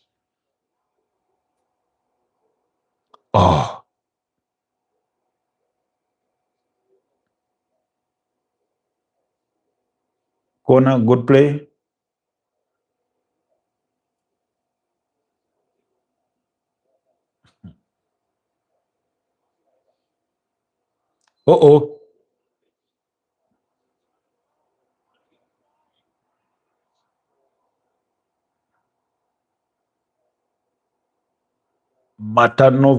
Matanovic is giving the Portuguese some nightmares. Yeah, good play. Modric is born in Bosnia Herzegovina, but he's ripping for Croatia. Yeah, but these things happen. Granit Xhaka's brother plays for, is it Bolivia? No, not Bolivia. I think one of those countries.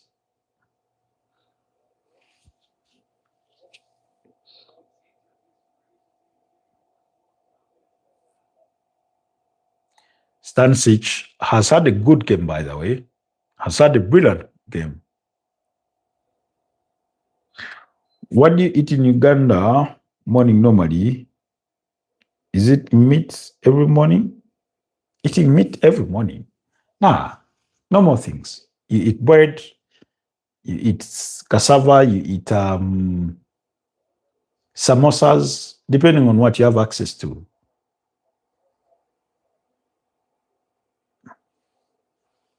You eat buns. Okay, buns is also bread. But with Dan's Modric, he's just 28. He makes you think he's that age. His brother plays for Albania, I think.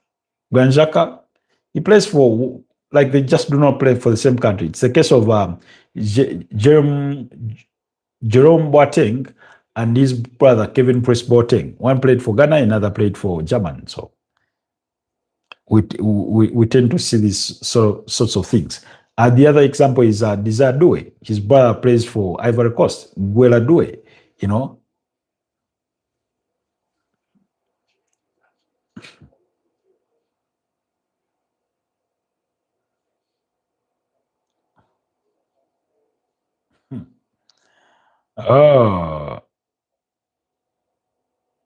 The amount of space that Croatia being accommodated to floating crosses is is concerning to say the least, you know.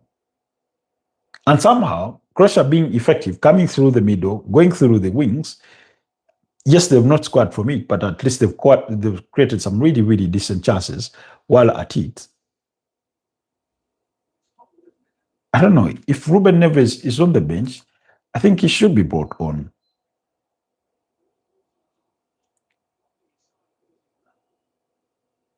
Ruben Neves, he's there.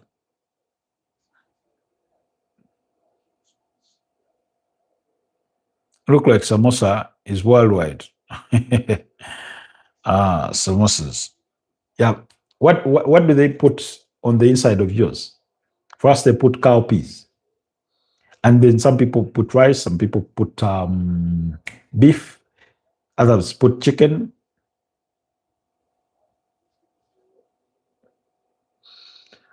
Gladiator says Granit Xhaka's brother plays for Albania, and the father is Austria citizen. Maybe you see that whole mix. This one is in Switzerland and in Albania. Oh, and it's a goal. It's goal number 2.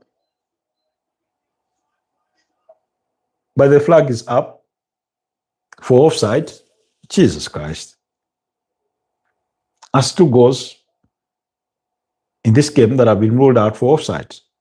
Oh, he goes a little too early. He does go a little too early. Oh, no, was it him? It looked like it's his teammate that goes a little too early, not the goal scorer. I think this will be checked.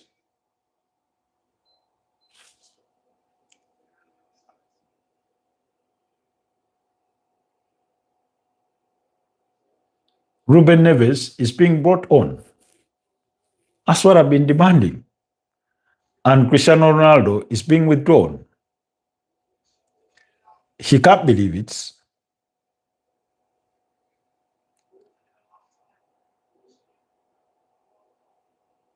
He can't believe it.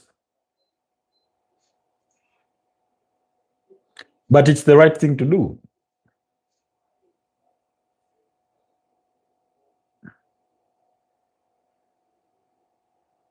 Sushik tried, but it's offside. If they lose, he would cry on the bench. Better on the bench than on the pitch. Ones are potatoes. What do you mean mince? Mince meat. Sweet corn and cheese, chicken, fish, even. Jesus Christ. A fish samosa. Wow, that's a new one.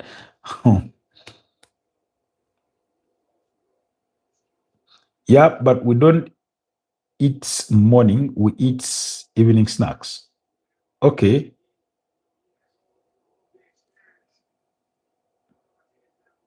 Nah, he can't pull his face. He wasn't doing much. I like Valverde. You like Valverde? Yeah, Valverde is a decent player.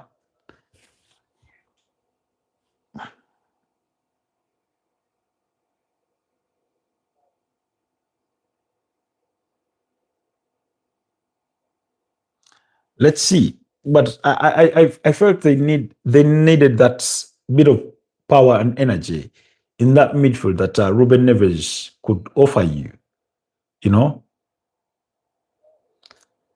this Portuguese manager will be one to blame for mismanaging this team. Yeah, I've always made the same argument to say that my reservations about Portugal lies little to do with their talent, but their ability to play as a team, and which boils down to the manager. I feel like Roberto Martinez is the weak link in this very very talented, you know, um, Portuguese side.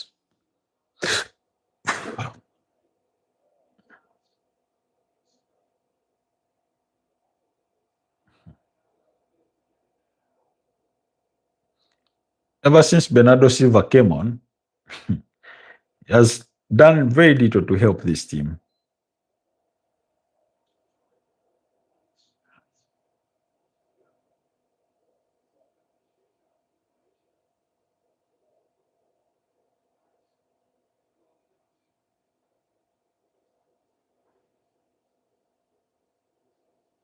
Oh, almost in similar fashion like Cristiano Ronaldo. He went a little too early.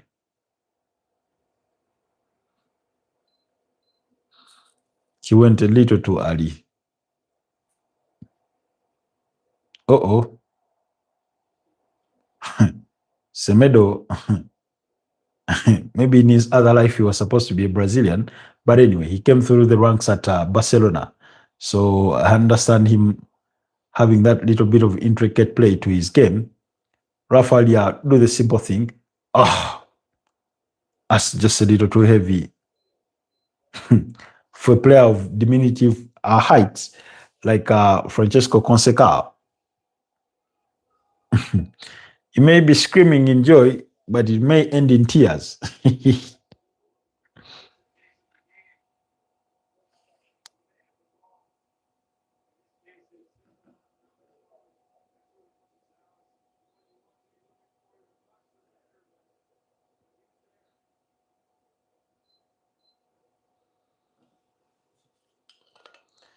Oh,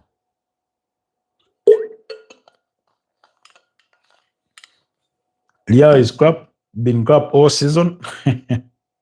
I knew some sort of comment like that was going to come. Looks like Farouku's prediction is bound to come true if things stay the way they are at the moment. To me, Vitinha had no starting position in this team.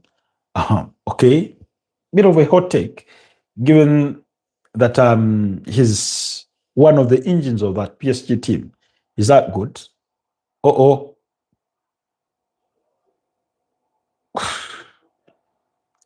that slight bit of hesitation to play the ball early just may have just cost a car. Liao has been bad, other than hitting the crossbar and missing the chance that he missed in the first half. Yeah, he's not delivered on much. He's not delivered on much. And now they have one substitution left, but that substitution is conditioned on if the game goes into extra time because they've used up all the other five.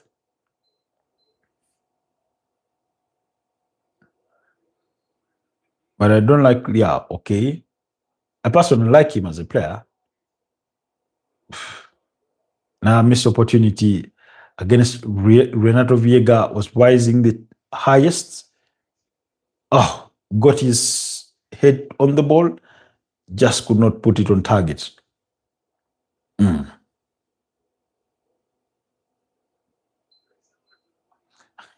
You know when they withdrew Cristiano Ronaldo, Rafael, I think if he had the opportunity for them to swap places, he would have said, "Let me be the one to walk off, and you stay on."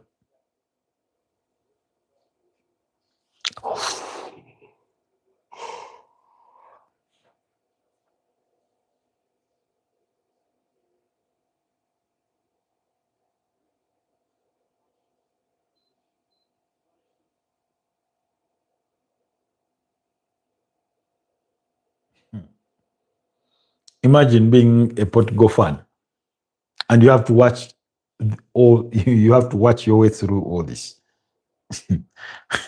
It's as concerning as you'd have it. They've not pressed well when it came to the counter press. They've not defended that well, you know.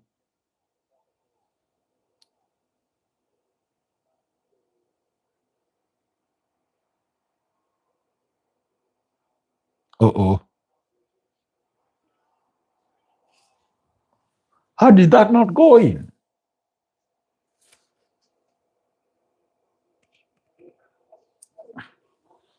How did that not go in? That's a decent cross. Oh, should be keeping that on the target.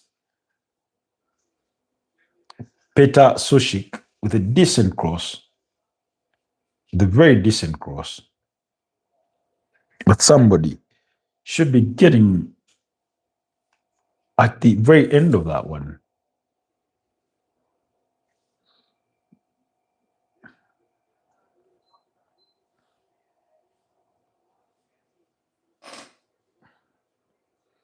Meanwhile, Croatia have only used to only two of their substitutions.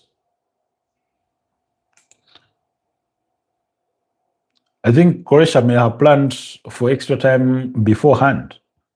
You know, Egypt, Australia can be interesting, I think. Hopefully, that's what I mean with the cross. Liao and Pepe from Ivory Coast play football for fun, just like we do enjoy six-a-sides on the tough enclosed small pitches. They are all about the entertainment. They're not about the business. Ah. But even Pedro Neto sometimes behaves that way, by the way. Even Pedro Neto sometimes behaves that way. On a day, one day he can come and he's very serious, he's all about the business, and then on another day he's all about the entertainment and for himself.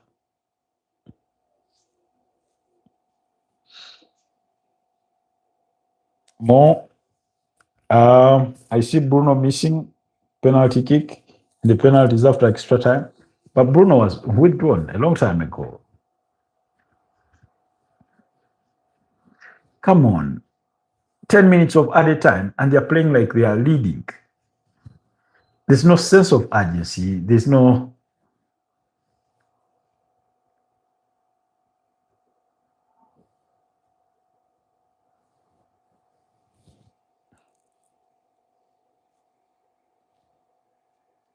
Oh, sorry. Okay, it's all right. Watching World Cup with you is being a routine now. Complete jokers started. Yeah, they're complete jokers. Thank you, Steve Harrington.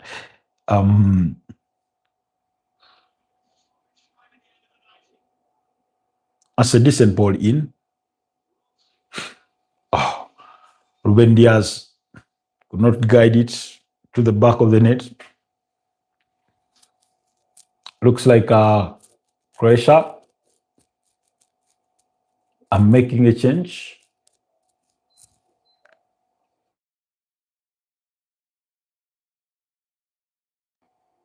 Sorry about the internet glitch, but Joško Vadiol has just come on for Vlasic. There's also Luka Vuskovic in there. You don't agree with the 10 minutes of added time? Because I agree with it because of the VAR check for the penalty, then the two offside checks.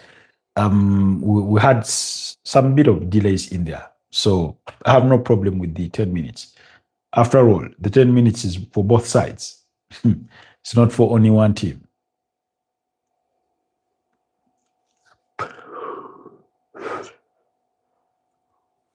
Seven at most. Maybe to also account for the time that the ball is out of the pitch. Oh, that's a good drop of the shoulder. Nuno Mendes went to the floor, wanted to claim a penalty, but the referee quickly waved that away.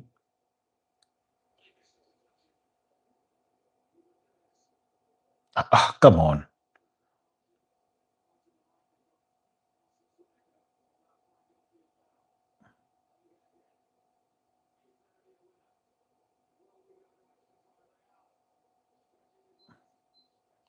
Liao, come on. Do the simple things. You're not very good at doing the difficult ones, after all. I mean, they're looking clumsy with the ball. Mendes is asking, why are you giving me the ball when I'm marked? But it's still needed because it's an equalizer now.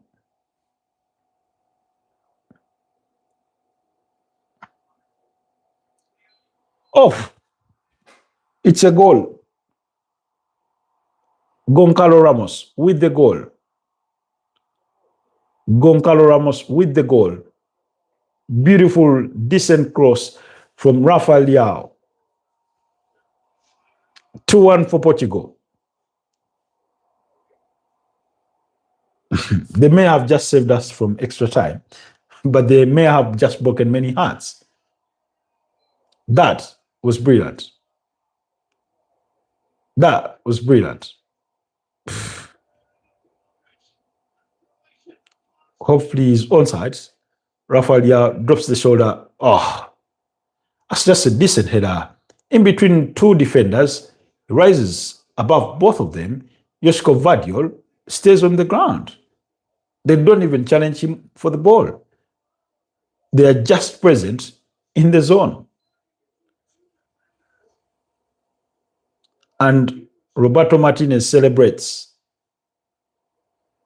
That's just poor defending.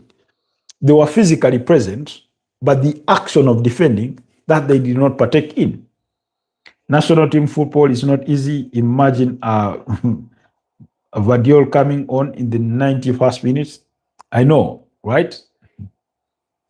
That was good. That was great. I mean, look at the two defenders, Josko Vadiol and his partner. They just stood static.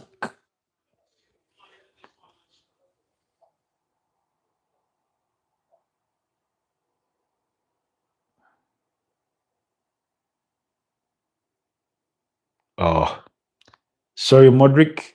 He can't not believe it. They've had a good game. And if the second half is anything to go by, they've looked the better side. And you ask why Rafael couldn't do that crossing for the entire 90 minutes. I know, right?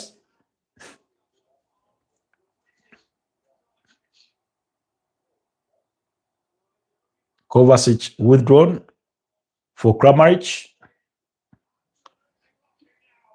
That was a spot on cross. Uh-oh.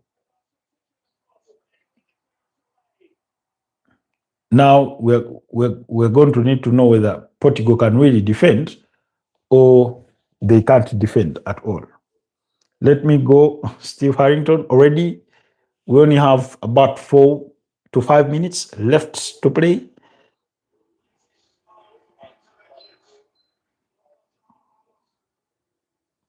But thank you so much for your time and dedication, for having been part of us for the last 1 hour and beyond. It's my clock reads 1 hour and 58 minutes. Oh, that's a decent cross. Oh,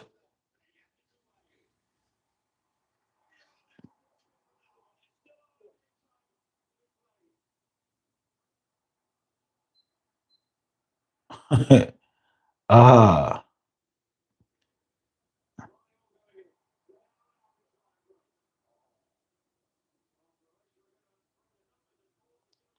oh, Jesus Christ. What is he trying to do there? Now it's all about composure, game management, staying cool headed, ball control.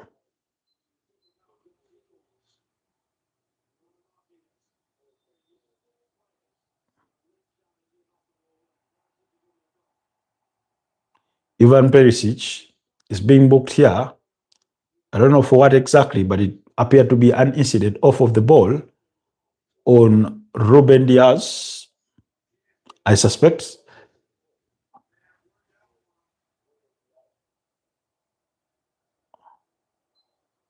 It was a slight nudge, not too much into it, but it appears Ruben Neves made the best out of it.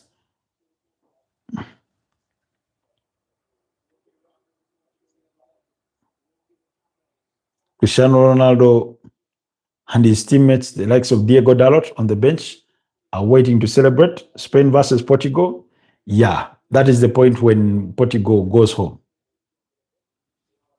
With this clumsy play that the way they're playing, if they dare field the same midfield, they'll have seen enough of us at this tournament. Oh, it's far from over.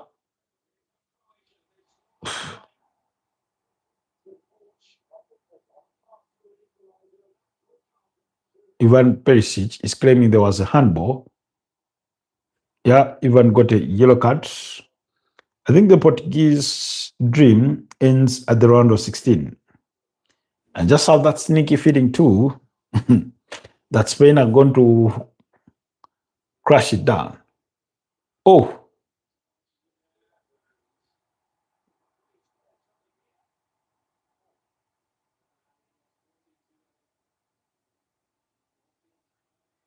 You know, when you see opponent players urging the referee to pay attention to his earpiece, almost makes you think that there's something they've seen that he has not seen.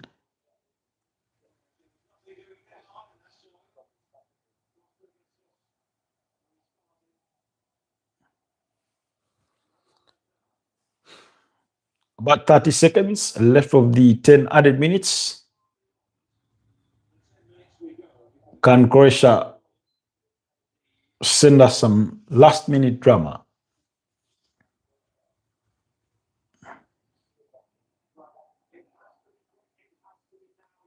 Uh-oh. Now will be the time for somebody to commit anything that qualifies for professional foul. John Ross says hello. Hello, John. How have you been? You say you're back. Good to have you back. Uh-oh. Wow. 10 minutes have elapsed. We are waiting for the referee's final whistle. I think Portugal is going to win the World Cup. That's up from John Ross. You say the Sui. Well, there's a lot of people rooting for them, but that begs the question if they can't get past Spain, because if they go through tonight, the next opponent should be Spain at the round of 16.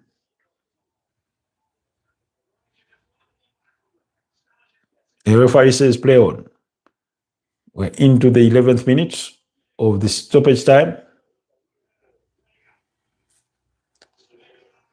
Nelson Semedo, on he goes. I think he'll be running to the corner flag. Spain is better team any day. Lamine Yamal. Oh. Francesco Fonseca was looking to put this one to bed.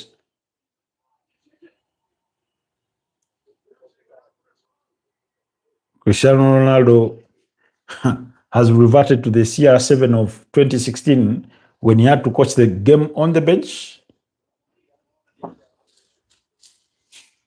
Here they come. Croatia once again. Oh, Diego Costa collects. John, you say, I do not know, because Neymar versus Ronaldo, because if Ronaldo wins, Neymar will be sad. If Neymar wins, Ronaldo will be sad. Egypt, sorry. Oh, Farouk, you're saying Egypt, sorry, I'll be just asleep. I mean, oh, Egypt. Yeah. We're into the 113th minute or the 13th minute of stoppage time. That's what the rules say, a minimum of, not a maximum of. So for those of you that were complaining about time, but no, I think you meant Algeria. Farouk. Oh, and it's a goal. It's an equalizer. It's 2-2. Absolute bedlam. Absolute bedlam. It's 2-2.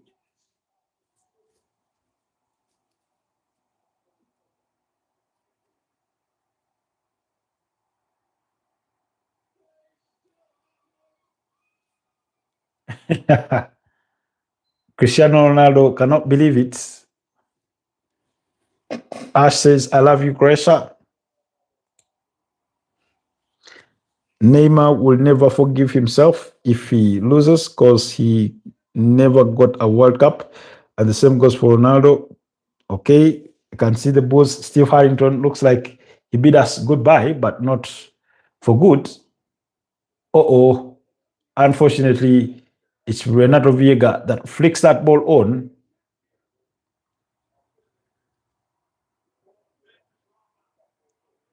Josko Vardiol with the last touch on the ball, and it hits the back of the net. And the Croatians celebrate. Jesus Christ. That's offside. What's offside? There's nothing offside. You say we are back. There's nothing like offside there because remember the ball is flicked on by the goal is going to be checked. I don't know, checked for what? I did not see any violations there. Oh, there's a player in an offside position. Is that a claim for a handball? In any case, it will be a penalty.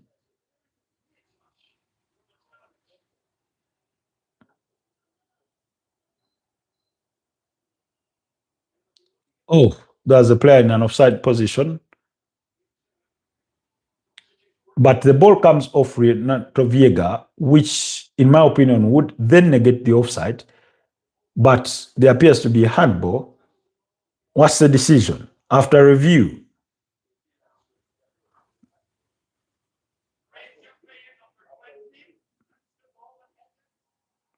the goal does not stand. Jesus Christ. The goal does not stand. Oh, it's ruled out for offside, not a handball.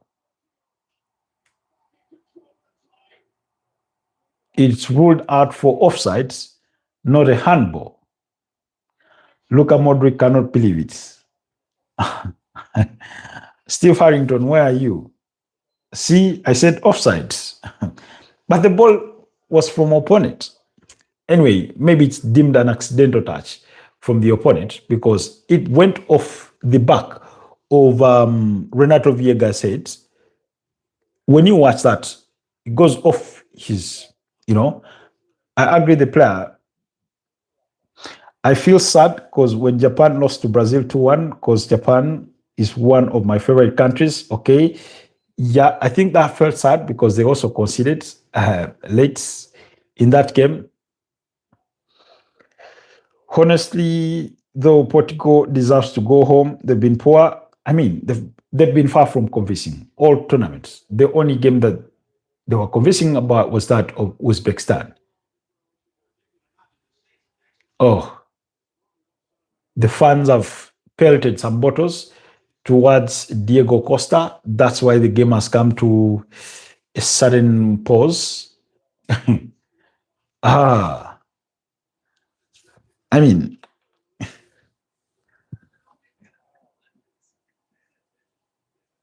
the referee is having a chat with the players.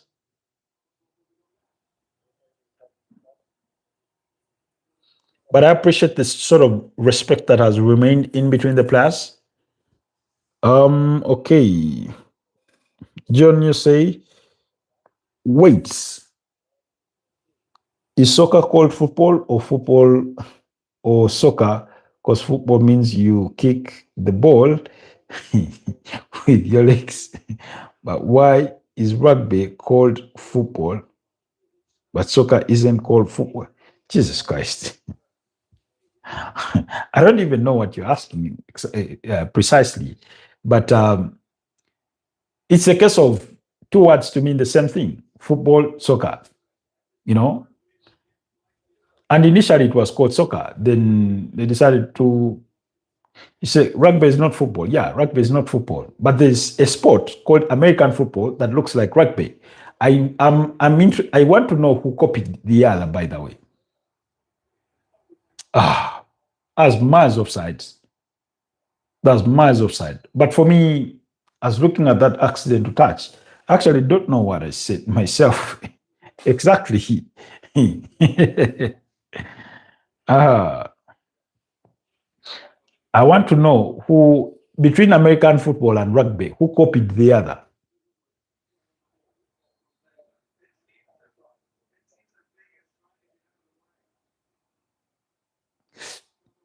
Oh, Jesus Christ. 10 minutes of added time. We are in the 18th, 19th minute. His Portuguese players will be hoping that the referee blows his final whistle as soon as yesterday.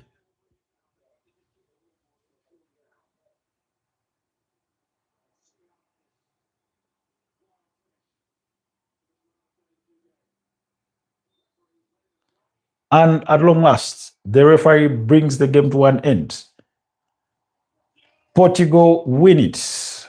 Portugal to 1 Croatia. But that was dramatic.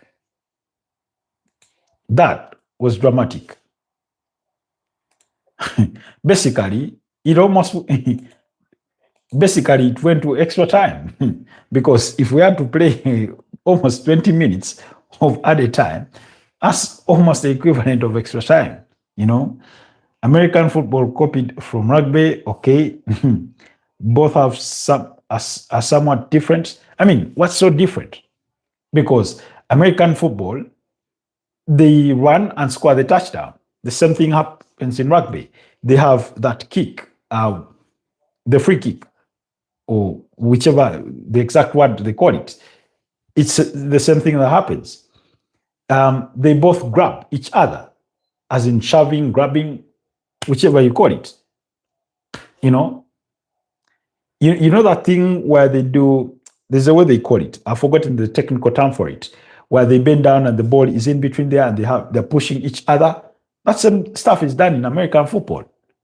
You know, they both pass sideways, literally. You know, like yes, there are differences to the sport itself. There are differences to it, but a lot of a lot of aspects of both games seem similar. That's why I'm always asking who copied the other. And good enough, Farouk has told us who copied the other. You know. Okay, Spain would be too much for Portugal, to be honest.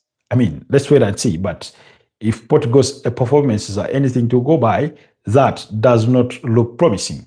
But yeah, Portugal, Spain at the round of 16 is going to be, I think that's going to be the biggest game of the round of 16 because on the other side, all the other ties are fair, or at least you have one side that is stronger than the other. Okay. John says, I think Ronaldo's signature move, the bicycle kick, is cool, but how do you do it? So hard, once tried, failed, done and hurt myself.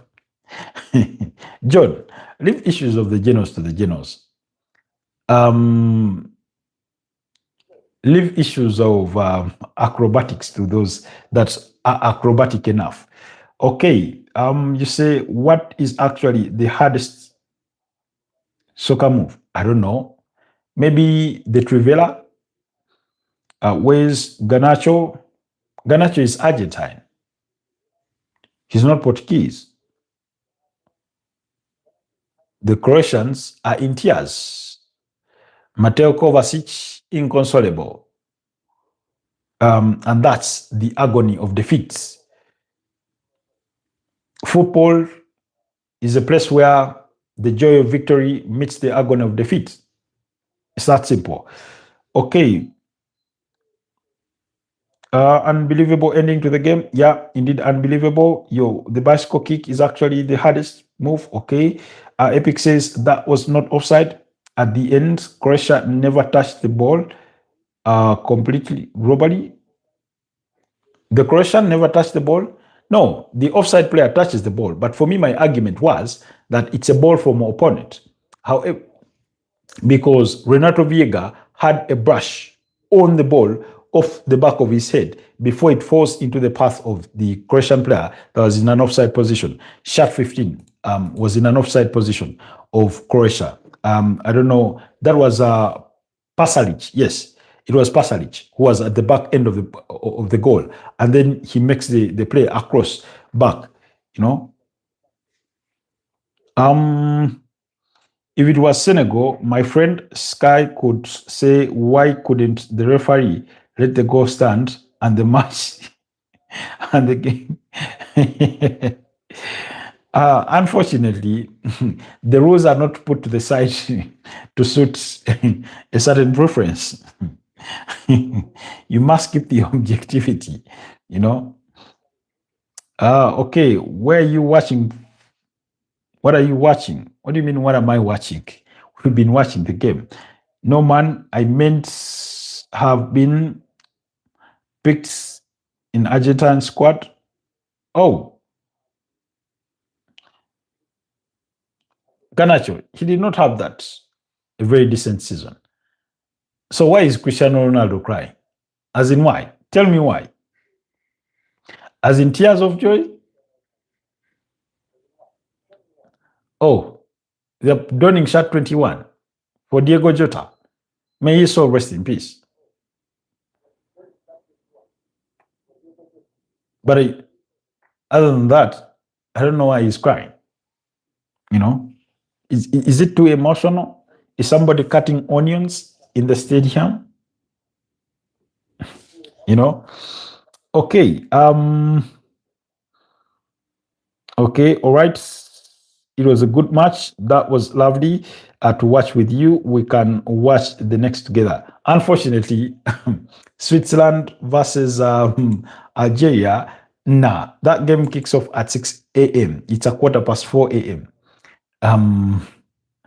I won't be able to do the watch along for that one. And in any case, I myself, I don't think I'm going to be able to even watch it. Okay. A poor defending really for that goal of Goncalo Ramos. Yeah, absolute poor defending. Both defenders are in the position. They mark the space, they mark the man, but they do not perform the actual action of defending, because defending is an action. A defender is the individual, but defending is an action, is an activity that you participate in. You do not just stand there and look on, He knows Lamine Yamal is coming. That's why Cristiano is crying, really. Garnacho to do what?